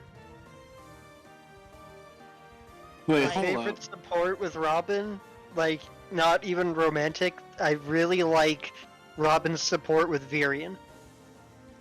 Robin with Varian. I think I did one of them. What do they talk about again? Because Virion, being nobility and a bit of a strategist himself, challenges Robin to, like, strategy games to try to test his strength. And the difference they have is that Virion keeps winning, but it's because Virion plays tactics that are less safe. As in, Robin tries to win without losing a piece. Robin Virion is goes for optimal. sacrificial plays and wins every time. Freaking And it's a Varian. great, like, dynamic because Virion says, like, so why are you putting this extra handicap on yourself? And Robin's like, because I have to. Like, these are lives. These are important people. And Virion's like, very well said, but be warned, our enemy probably won't have the same restriction. Yeah. Like, we should factor this in. And he's like, yes, so please keep playing with me. And it's really good. Both for, like, showing how much Robin really thinks and cares, but also for building on Virion's character and showing that he's not just a pompous idiot. He's got some brain in there. Yeah, while we're on that subject, I don't know if anyone really simps for Varian, but Virion will say he's got simps, and then Shesh will say, Virion, that was the one opossum down the street. Yo, yeah, I feel like Varian would be like the streamer that like thinks everyone like loves him and he has like all kinds of views because people love him, but everyone's just there solely for entertainment. Just to laugh at him. I I admire some aspects of Varian though. Like you said, I like would say good friends. he yeah, I don't know if he's quite here. Maybe, I don't know. Because he's got a lot of good qualities, but I couldn't see him being good romantically. Yeah, in I any feel way. like they're balanced out by his other tendencies. Yeah. Because he's kind of all over the place.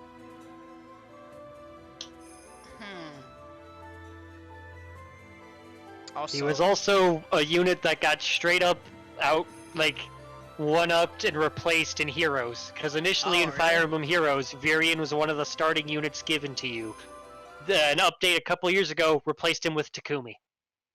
Oh wait. Oh, They straight up were like, Varian sucks, have a better unit. dang. Well, that's unfortunate. I'll leave him in good friends for now because I would definitely want to be his friend and I would help him to like do his best and have his well-being in mind.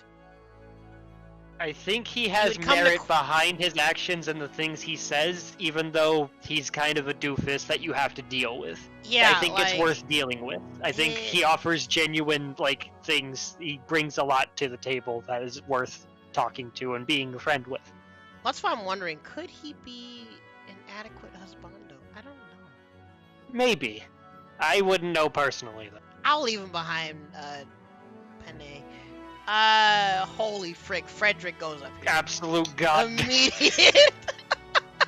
The man, the myth, the legend. There is zero question Frederick goes up here. My only gripe with Frederick is similar to my gripe with Tharja. Outside of Awakening and a couple side things, Frederick is portrayed very poorly. Cause he's like the straight man. They portray him as being obsessed with pebbles. Like, a ton of things. Like, they had the joke of, Frederick, you don't need to walk in front of us and pick up the pebbles off our path for us, we're fine. And basically said, that's his entire character now. And it's like, no. Yeah, There's way more. Yeah, I got way more than that from him. There is way more, What but, the like, fuck in is some of the spin-offs, they don't show that well. Gosh dang it. In fact, And it's a darn shame, because Frederick is great. this tweet that Anna showed me the other day, sums up part of why I love this man so much. Yeah. This is Frederick in a nutshell, honestly. I'm on it. Oh my god, Frederick is so great. He's just Wearing a suit under the armor. He's so hardworking, and he cares so much. I want to find his Heroes art, because you can see it better. Wait, The fact that Heroes? Frederick is wearing like a tuxedo under the armor. Heroes.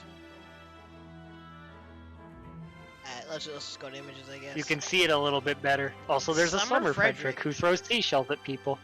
Yo, But yeah, you could see like the tie and stuff better in the attack pose. But yeah, Frederick's Bro, wearing like a what the full suit under his armor. He's super formal. Oh my gosh. This is a man's man, dude. I love this Frederick dude. is the greatest. Frederick is amazing. Yeah, there's no debating that. Frederick definitely goes up here. I would very much love to be in Crom's shoes, to have someone like him just... He's literally a ride or die. He's great. One of the best at it. Yep. Candy Boy. Yes. He's so funny. So, I want to put him in solid material, but because of a couple people I know personally, I'm also thinking Simp Magnet. Honestly, Because the for a same lot of here. people I know are either like, Gaius is cool, or they really like Gaius. Like, really. like Gaius. I feel like he definitely goes here, to be honest. The more I think about my friends and like who likes Gaius, He's the kind of person who would attract that, I think. Like his like sense of humor and his kind of devil may care attitude, his smugness, the fact that he does what he does for Candy, and he has and how super seriously he sweet treats Candy. Yeah, he's definitely here. He's there. He's very fun. I like Gaius. I don't Batman. know about Batman. I will keep joking that he's Batman, but unironically, his parents were killed. He tragically didn't take their loss well. He took his mother's wyvern, and he wears the mask, and he fights evil. And he's brooding. So he's Batman. legit Batman. Jerome is Batman. What the frick? There is only one thing that makes him better than just unsure for me, maybe? And I'll let you decide. And it's the fact that he's the reason Lucina had a mask. Lucina literally was like, Jerome, I need a mask. And he was like, I've got you. Frick. And that's where Lucina's Marth mask came from. It was a mask Jerome had.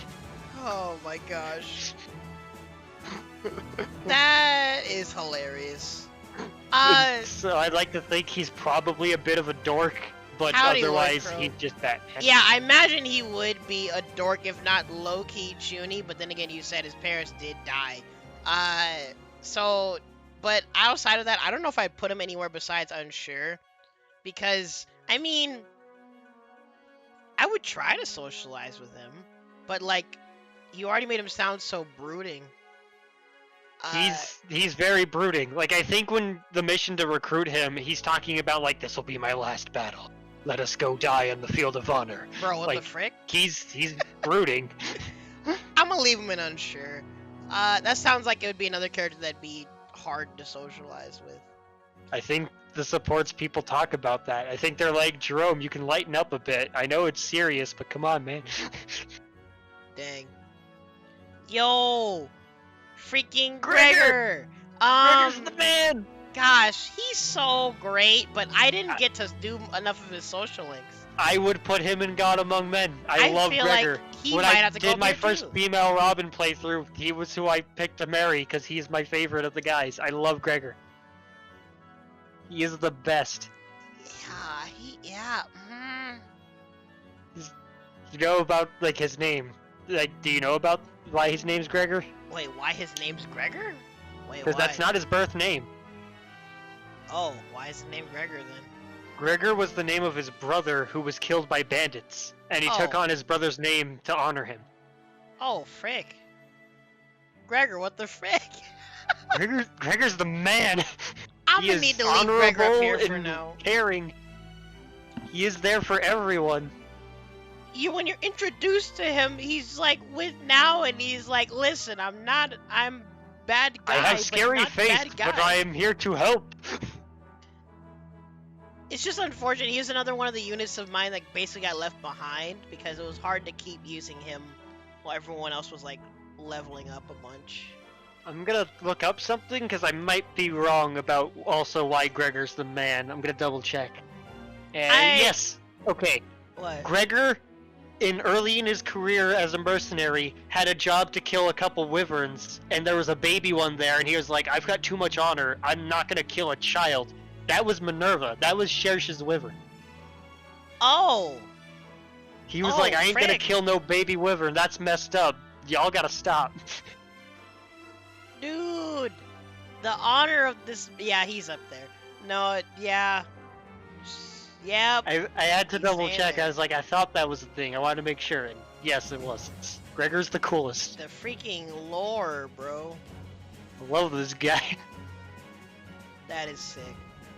I also like how simple he is. His whole deal of like, why'd you do this? I just want to live a pretty good life.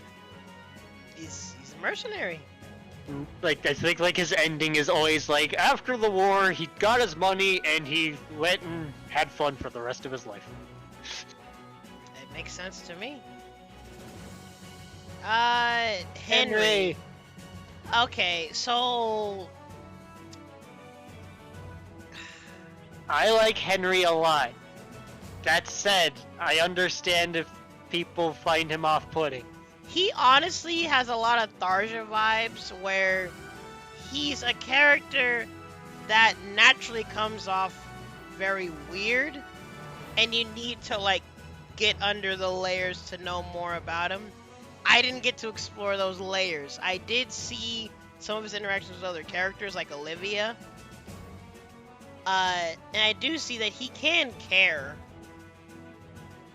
He's just so nonchalant about death-related things, or like even blood, that it naturally makes me a little queasy.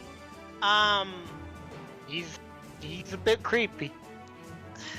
This is hard. See, he's another character I would try to socialize with. It might just be hard. I think Unsure could fit then. Or End of Good Friends, though, because he would definitely put in the effort. It's not that he's unsociable, he's just really... It's weird. He's awkward.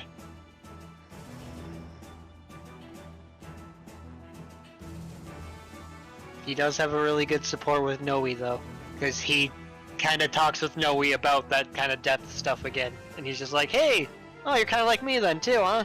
Gotta laugh at all the sad stuff. Gotta smile through it. Yeah, I think I saw a bit of that, in fact. I think I need to put him at the bottom of Good Friends. For now, because I would definitely try. And there is something there for sure. Who the frick is this?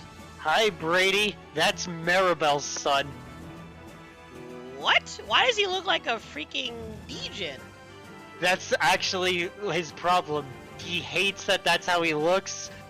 Also, he kind of talks like Donald. He says like ma, and he talks kind of rough. But wait, what's straight his up, name? Brady. Maribel, when you first see him, was like, look at this thug. And he's like, come on, ma. I'm trying my hardest. That's the first thing that comes up. Brady is a very caring priest who looks like a punk thug, so everyone thinks he's like violent and angry, but he's very caring. And he's a priest, yo. He wants to help people, but everyone's scared of him or thinks that he's a thug. He also is very bad at like being noble. Like he's not very clean. So I think that's part of why Maribel doesn't deal well with him. Dang. He's another character I would probably boy. try to socialize with. Brady's a good boy. It's just a darn shame that Maribel's his mom. I'm gonna put him here. Cause he's another character I would definitely try to socialize with. So for the sake of the joke, are you gonna leave Kellum off the list? Oh my god.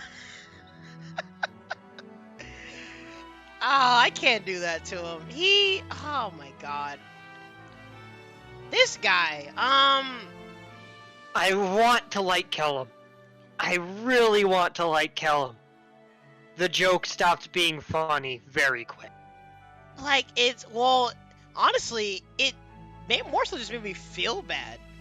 Just like, yeah, why? It's not funny anymore. It's like, people genuinely cannot be with Kellum. Like, they will legitimately forget he exists and have trouble talking to him. Why does no one acknowledge his existence? Like, I don't understand. He's in this giant suit of armor. How do you not hear this man? I don't know. Like, I would definitely try to at least be his friend. He has to go at least here for me. I wanted to like him a lot, and it's the same thing as some other characters. I wish we got more with him than just, oh, kill him, I didn't know you were standing there. Oh, I didn't see you there. Don't sneak up on me like that, Kellum.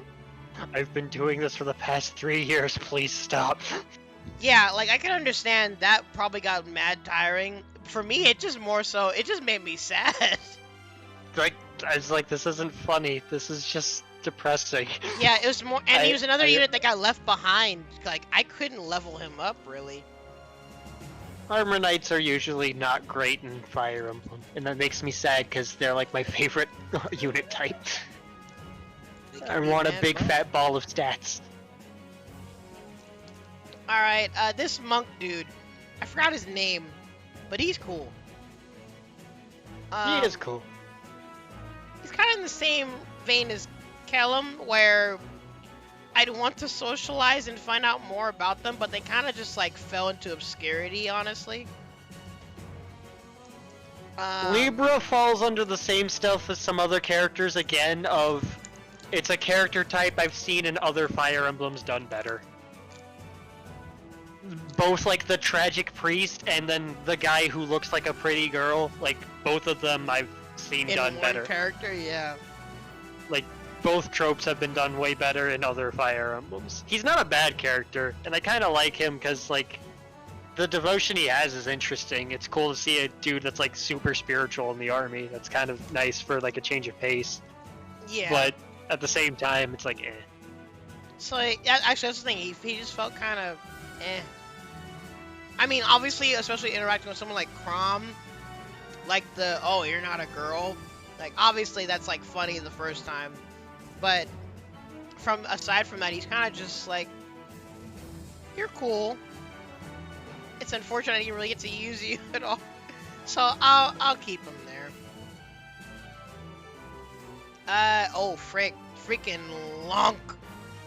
Lonku! I feel like he has to go here with guys, to be honest. He is Simp Magnet. People who like Lonku's kind of character or eat this sucker up. He's great. He's at what he does, he's great. He's actually the edge boy. He's the doofy edge lord. I like him a lot. I forgot, what was the reason for his fear of women again? I think a like woman he was close to got killed. That's depressing. I like him though, and I like his interaction with other characters because naturally, when you have someone that's afraid of women, interacting with women, it's like obvious fertile ground for character growth. And like you see him like able to like talk to these characters and like interact with them more. And like I like Lonku. He's a mercenary. He does his job. He's a dang good swordman. Yeah. He's also voiced by Travis Willingham, and that's a good voice. I like Travis Willingham a lot. Yeah, he's good. He's another character that kind of fell behind in my ranks, but I still like him a lot as a character. But he's 1000% a Simp Magnet. There's so many fangirls, and honestly fanboys too, that like gravitate to his kind of character. Yep. Is this male Morgan? That is male Morgan. We'll put her right Who there. is effectively the same as female Morgan. Alright, yeah, they're going right also there. plays pranks, also tries to learn what he can, wants to do his best. Yep. Alrighty then. Who the frick is this? That is Priam, a great supposed descendant of Ike. He has Ragnell, and he claims to be a descendant of the Radiant hero Ike. There is no way to prove this. That sounds suspicious as frick. Priam is a very skilled mercenary, and that's more or less it. He's just a very good mercenary, and he trains very hard. I can respect it.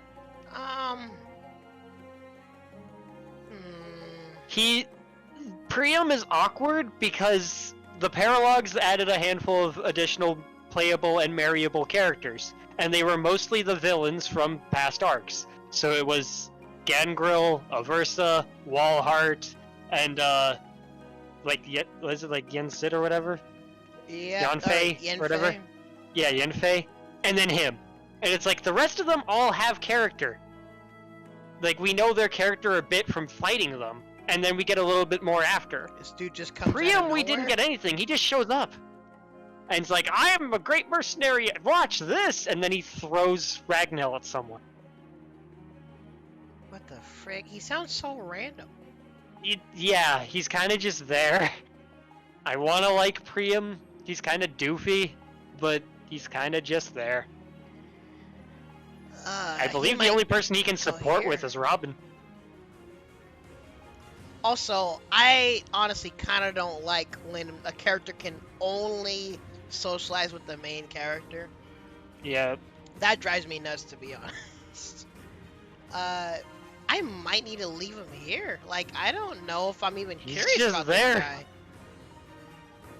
And hear me out. Are you putting Walhart and not interested? Like, was that a deliberate placement? Listen, Because hear me out. he's a strong he's like a literal conqueror. And like there's a little bit of charisma there, but honestly he's just mean. His supports are fantastic. Are they really? Because he's not mean. He's consistent to his code of morals. He wants the strongest to win.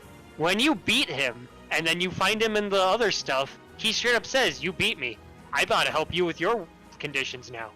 Oh. You won. You've proven you're stronger. Therefore, you are the one who should shape the world, and I should help you." Also, he's a vegetarian. What the frick?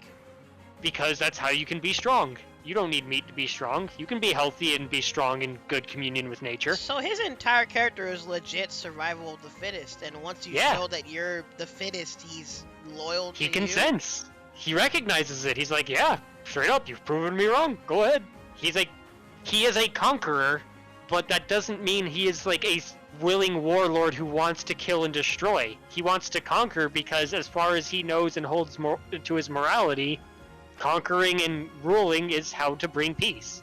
Through power and taking over everything can be united, and thus kept in peace. Oh my gosh, that sounds kind of logical. Ah, dang it. Like, I really like Walhart. He's a great, like, antagonist. He's like, sounds Fire like Emblem likes to Doomfist. do the honorable antagonist who's like has a reason behind them. I like him because he's consistent with like how he acts. He's just like, hey, I came here because I believed might makes right. You've proven that you have more might, therefore you make right, and I should listen to your right. It's only fair. Dang. Yeah, I'm gonna put him above a actually, dang. Imagine putting him above a Versa. I'm gonna leave him there for now, though. Walhart has a lot going for him, more than the like Gangrel does for sure. Like, I really like Walhart. Yep, he's earned his spot right here. Dang. He also has somewhat greater implications because, like, the nation that he's conquered, like Valm and all that, like, Valm, kind of like how Elise is tied to Marth, Valm is tied to Alm and Celica's game.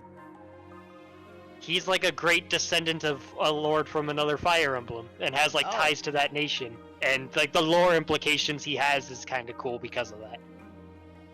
Dang. The point is that I simp really hard for Walhart.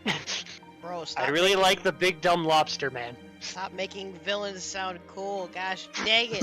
Moving Walhart's on. really cool. Rickon? He's a good boy. He tries hard. I a good put him in boy. good He friends tries because I very can't hard. like him any more than that.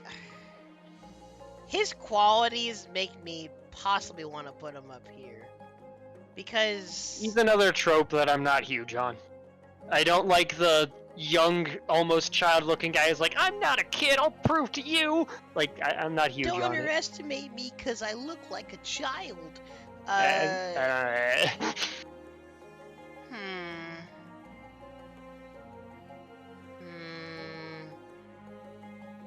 Okay, here's a good comparison. Is he as wholesome as Donald? No. No? Donald is a hard farmer boy doing his best work, hard work, and doing everything he can. Rickon is a kid who's doing everything he can to say, I'm not a kid! That's true. Actually, now that I think about it, I kind of feel the similar light as Varian.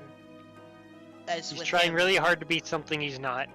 When he should just accept the flaws with himself and grow up normally. Yeah, like there's qualities there, but it's like a mixture of... But either way, he is someone that I would try to like socialize with and do what I can for them. He's a good kid. He's not unsociable. So, you know what? Yeah, putting him... Actually, is he in... Oh, I'll get to ordering in a second. Yo, freaking Stall. What's up, Stall? Stall is minimum sim magnet, to be honest. Stall's a good boy. I still don't like the toilet armor, but he's a real good boy. Because he's a good boy TM that I have seen my friend simp for hard. Does he go up here with the gods? I don't think he's quite that high.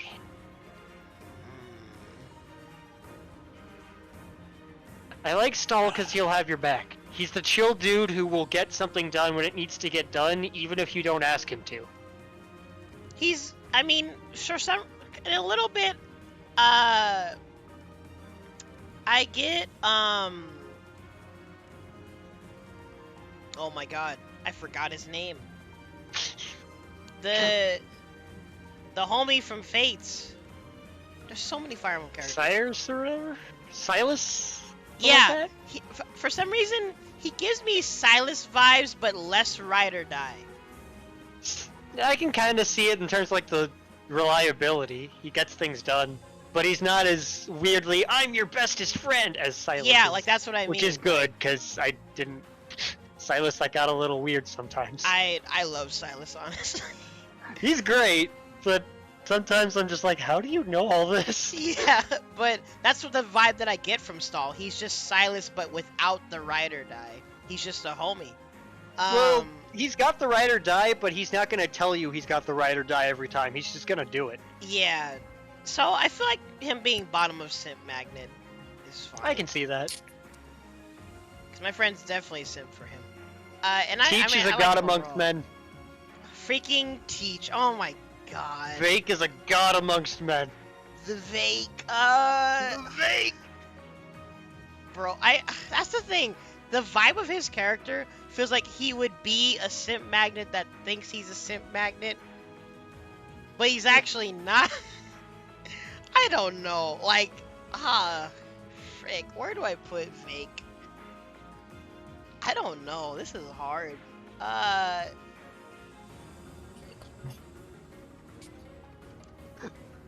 I love this guy. This is just like the character trope I like the most, though. I love the he's dumb definitely musclehead who's just like, I'm gonna do it, and then runs head first and messes everything up. I like these kind of characters a lot. That's what's making me think, like, for me, is he even husbando material? I don't know. Because... I think Simp Magnet works for him for the similar reasons that, like, Long Ku works. Vake is just a very good execution of a character type, which if you're into, you love him. That's what I'm wondering, like, are people even into Vake? I'm into Vake. I think he's great. I don't know. How popular is he? I'd have to actually ask. In all seriousness, not very. Vake is a popular meme answer. Like, if you asked 30 Awakening fans to rate the best male characters 1 to 20, on like 20 something of them would put Vake in the bottom 7, and then the other ones would put Vake top 2. A bunch of people would be like, oh yeah, Vake's just kind of there. But the people who like him would be like, yeah, Vake! That's the thing, like, for me, it's kind of similar to Varian vibes, where there's someone that thinks they're a simp magnet, but they're really not. But he's a simp. He thinks he's the simp magnet. He's probably a simp. Yeah, that's...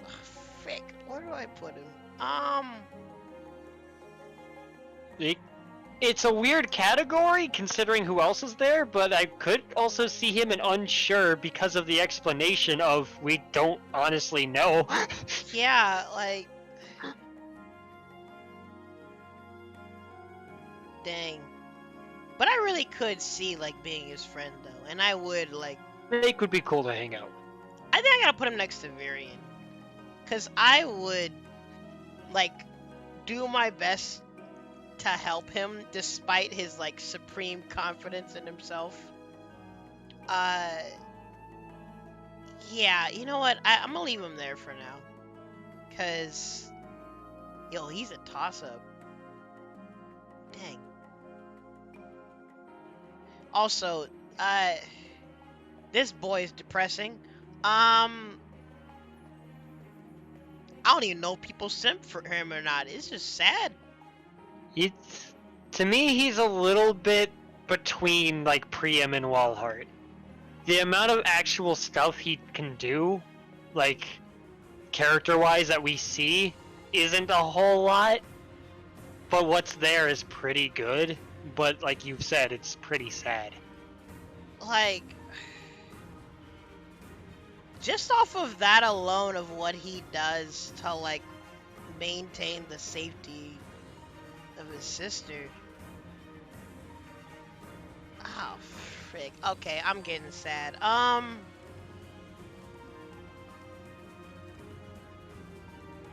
kind of gotta put him the bottom of husbando. For now, anyway.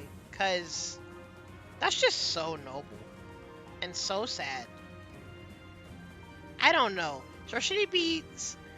Dang it. How do I balance this out? Maybe somewhere in Good Friends? Okay, so I wanted to look it up to double check, like, why do we get Yenfei, considering we kind of kill him dead in the actual, like, story. The Yenfei you get in a paralogue is from an Outrealm, where his plan fails and Seiri dies. What? So the Yenfei you get is a Yenfei that has to deal with the fact that he was not able to protect his sister. Bro, I didn't think this could get any sadder. What the frick? So the Yenfei that you can get and marry is tragic survivor guilt Yenfei. Oh my gosh, Aww. man. Man. Okay, I need to put him at least bottom of husbando. That's You just... can only support Robin. Gosh dang it. And that's just too caring to not put him in bottom of husbando. What the frick? That's so depressing. Okay, I'm moving away from this. Thanks, Fire Emblem. Thanks a lot, Fire Emblem. Here's what we got so far. I guess ordering time. This is where my tastes might come out a bit more. Yoink.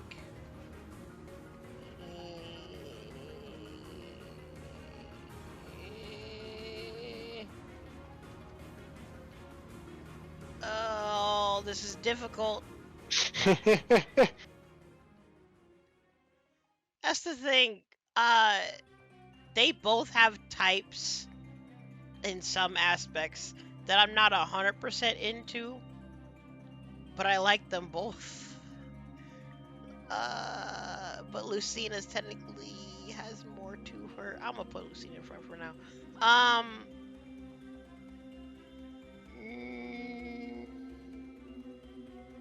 Oh, jeez, there's so much bias here.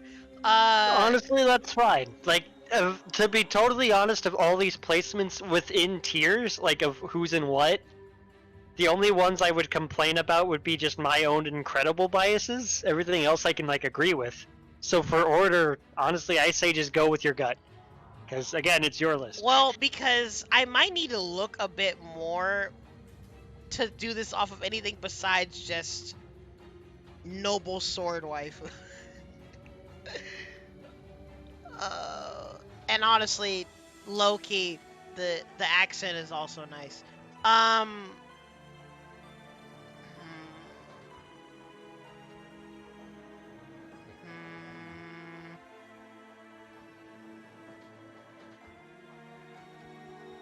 I'll leave her at the top for now.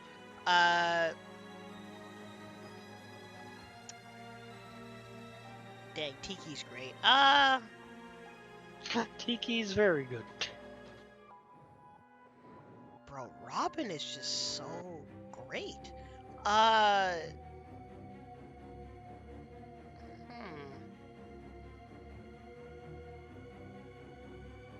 have to put Robin at the front of all this. Freaking Frederick, man.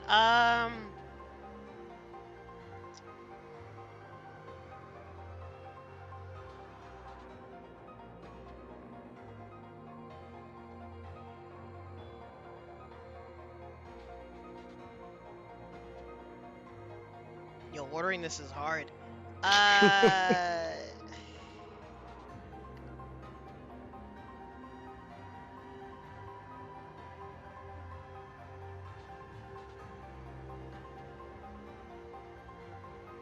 also, doesn't help this dramatic music is playing while I'm ordering this. It's time to make a decision.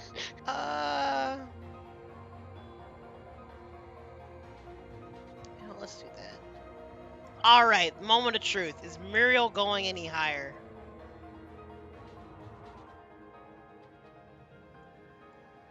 Maybe I'll just need to revisit this one day after I watch more stuff.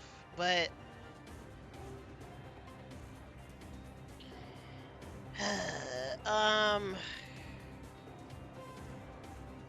I don't know if Muriel can go up here.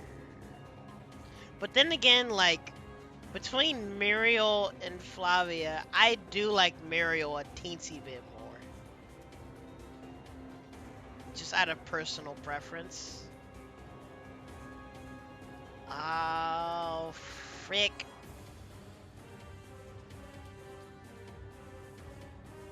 This is hard. This music really isn't helping.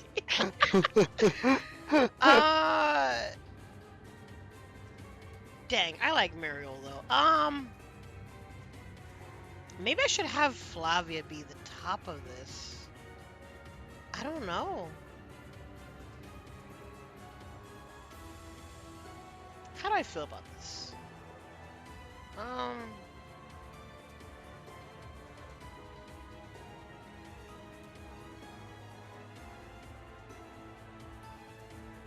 I can't tell how I feel about this.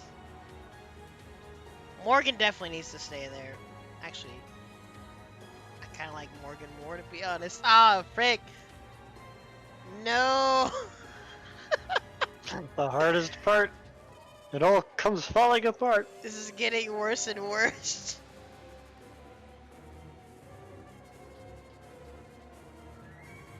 Do I like Sumia more than Flavia? I don't know.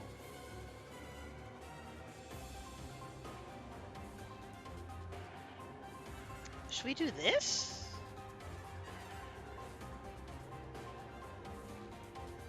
Let's do that. I'm gonna leave it like that for now. Sumia, Olivia. Do I like her more than Sumia?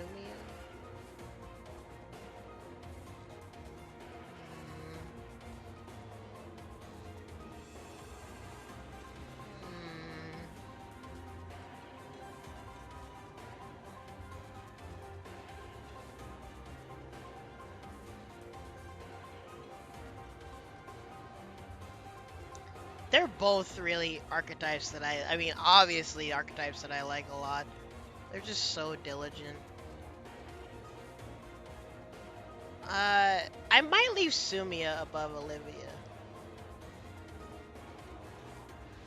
Lisa's great. I personally like Maribel. I don't know if I like her more than Lisa or not.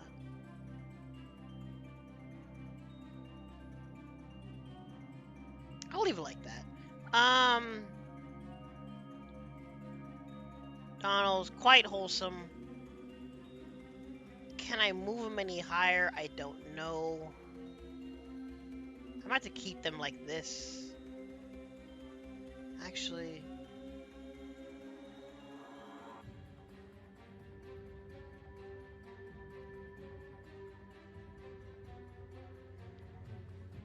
This is making me so tense. It got to the most serious music as you got to the end. I should have put something else on. But we're halfway through here.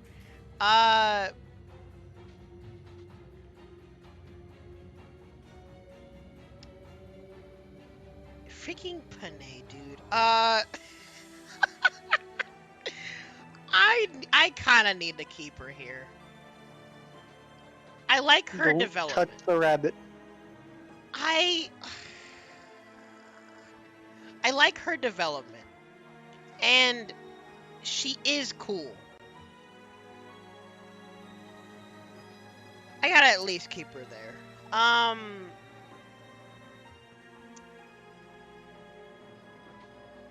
this set of characters, I don't even know how to order them, to be honest. Well, you take Noe and you bring her up 5 tiers. Do I like Noe more than them? I don't know. Like, it sounds like I would like her daughter more. I don't know. To be totally honest, a lot of people do. In fact, Na makes fun of her mother for that. Dang. Like, straight up, Na's like, Mom, can you stop and can you take this seriously for once in your darn life?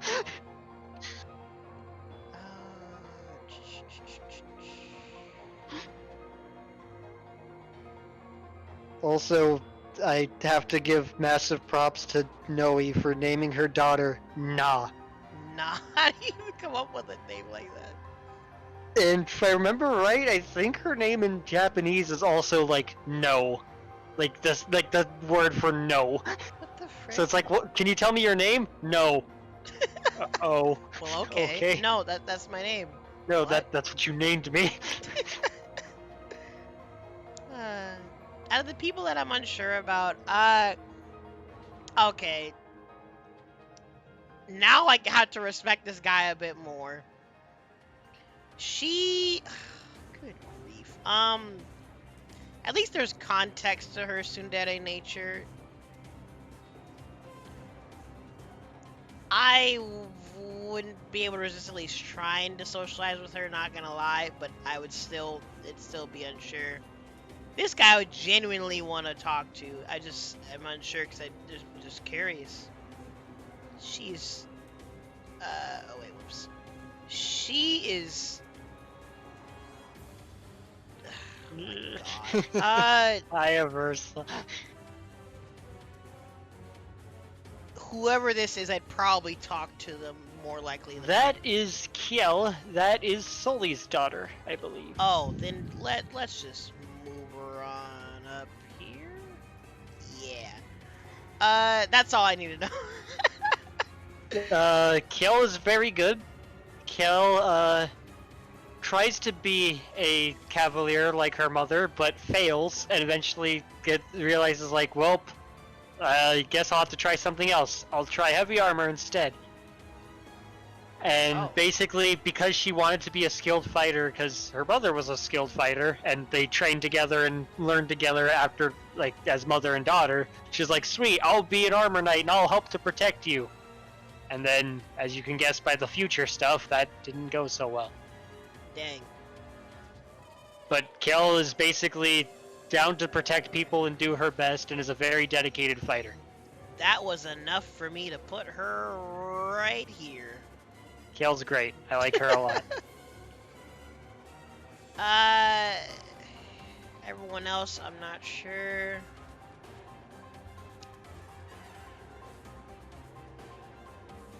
Yeah, someone, like a random descendant of Ike being a total goofball, like, I don't know how I feel about that. It's weird.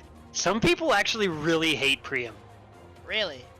Like, not just as a character, but there's a good amount of people that really hate Priam because there's a lot of headcanon that Ike is either gay or asexual. So then Priam What? shows up and says, I'm totally one of Ike's great-grandchildren. A lot of people are like, how dare you? How dare you have offspring and be heterosexual? Which is really weird because Ike has a sister. So, like, Priam could be a descendant of Ike's family line without being from Ike. Yo, Like, people are it wild. could still work. I don't know, with that initial impression, I don't Yeah. know if I'd want to know more about him or not. He just shows up. I wonder if that's enough reason for me to put him in unsure. I don't know. I'd If put you him in want another unsure. take on Wait, the what? child units, though, I would put the Rabbit Boy in Not Interested. Wait, Rabbit, is that him? This guy? Yeah, Yarn. I don't like Yarn. Is he even more brooding than his mom? He's weird. Because Yarn's whole shtick is that he's convinced he's the last of the, like, rabbit people. And because of that, his entire hope and dream is, I need to save our species. Sounds kind of like Batman. So he is kind of brooding, but in an awkward, "Mom, please have more kids" kind of way. What the frick? Ah. And it's really weird. I'd maybe at least try to talk to them. They just sound kind of wild. Hmm.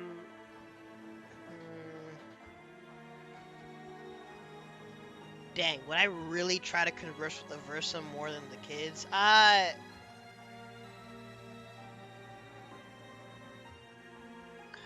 Alright, we need to not be a simp here.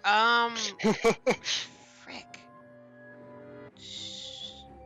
Like, is there anything that makes her not a terrible person? Aversa? Yeah. I'm trying to remember what was her exact reason for being bad again. That's what I'm trying to, like, what? Let me look it back up. Give me a second. Please do, because so far it sounds like she's like a 9 the Phantom. Where, like, everyone's like, oh, so sexy, step on me, mommy. But they're really just a bad person. I thought this was a thing. What? Aversa was brainwashed. What? By the Grimleal. What? Like, she is pretty, like, she is still, like, a little vain and a bit, like, teasing, but she's not sadistic by nature. She's that because she was brainwashed, and when you recruit her and the brainwashing is done, I was horribly wrong, it looks like. I thought she was still, like, teasing about it, like, oh, go ahead and try to trust me. She's like, no, it makes sense that you don't trust me. Because, like, it's not, I get it. She teases Robin because Robin trusts her. Because she's like, oh, Yeah, you understand me because you also had the same crap happen. So you understand me. I could pick on you. But I everyone else, she's saw- like, no one likes me. Yeah, I saw a little bit of it, like, dang, you're trusting and dumb. You're gonna have me sit and have dinner with all of you? But that's all I saw so far. Yeah. So she really is 9 the Phantom. What the frick? But, like, actually brainwashed. What the? Oh, dang it, man! You wanted to hate the villain. Now you're just sad. Thanks, Fire Emblem. Oh, we about to simp for this character. Dang it. People simp for Aversa. They do like her a lot. Snake, magical talent. Kill anyone that. Holy frick. They killed anyone that had ties to her? Oh no! What the frick? No! Ah, this is horrible.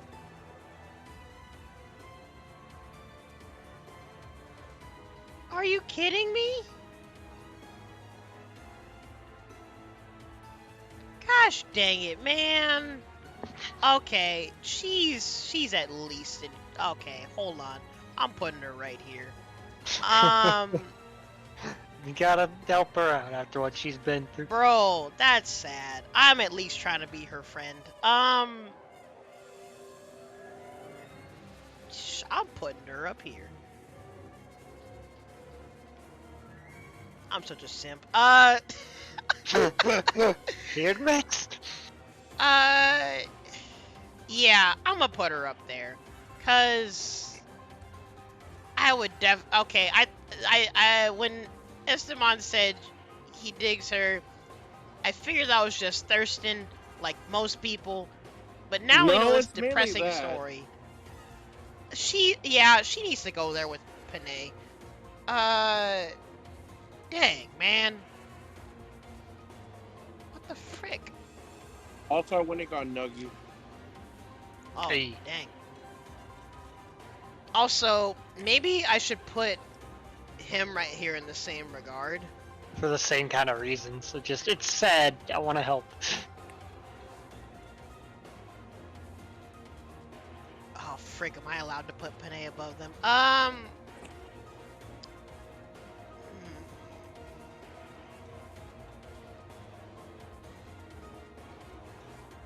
frick, dude. I'm gonna put her right here. I don't know. Jinkies. This has been an experience. But you know what? I think... Yeah, I think I'm gonna leave it like this. I think I like this order. It's a pretty good list. Congratulations, done it. How you described her, though, I might want to move her up.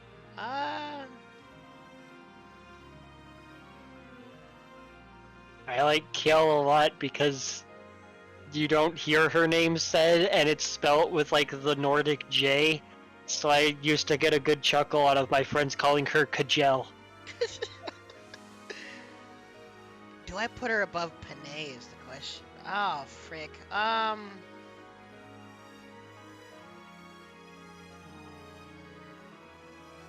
put her here for now. I can't make too many also assumptions. need to give her props for showing what could have been in her official art. Because I already said I hate the toilet bowl design. I also... Armor Knights are my favorite. I don't like the really weird giant shoulder pad that Armor Knights have in Awakening.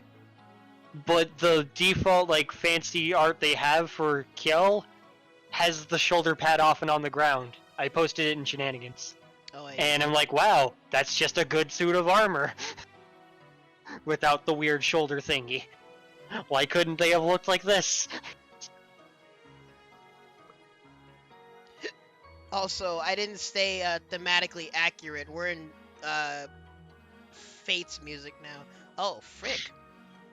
It's just a good suit of armor. This armor looks Without good. the big, awkward, weird shoulder thing that wraps around that is odd. Okay,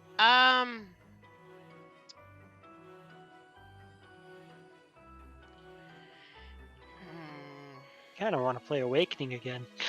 It's a good game. You know what? My brother has my copy and he lives in Arizona. Oh, gosh dang it. I think I like the order of this list. Any complaints I'd have would just be my own personal bias. I think this works. Also, does this... Okay, there we go. Now things are a bit, cleaner. Nice. I like this. This is it. This is my list. Coolio. So, Awakening characters. Congrats, Gangrel, you suck. Shocker. And we didn't go into overtime for once. Thank fucking Christ. Well, I mean, we combined them all at once. We cases were stated for characters. We got context. I like this a lot. And I feel like Anna would be content with my placement with her husbandos. So, yeah, and there's just some characters I'd probably would want to watch even more stuff on them, but for the most part, I think this does convey my tastes for the most part, and my overall opinions of the characters. So I'm really glad you were here, Tim, to like tell me about more about these characters. I got you. As the long-term Emblem guy, I'm down to help. Thank you. I like this. This was good. Let me save this.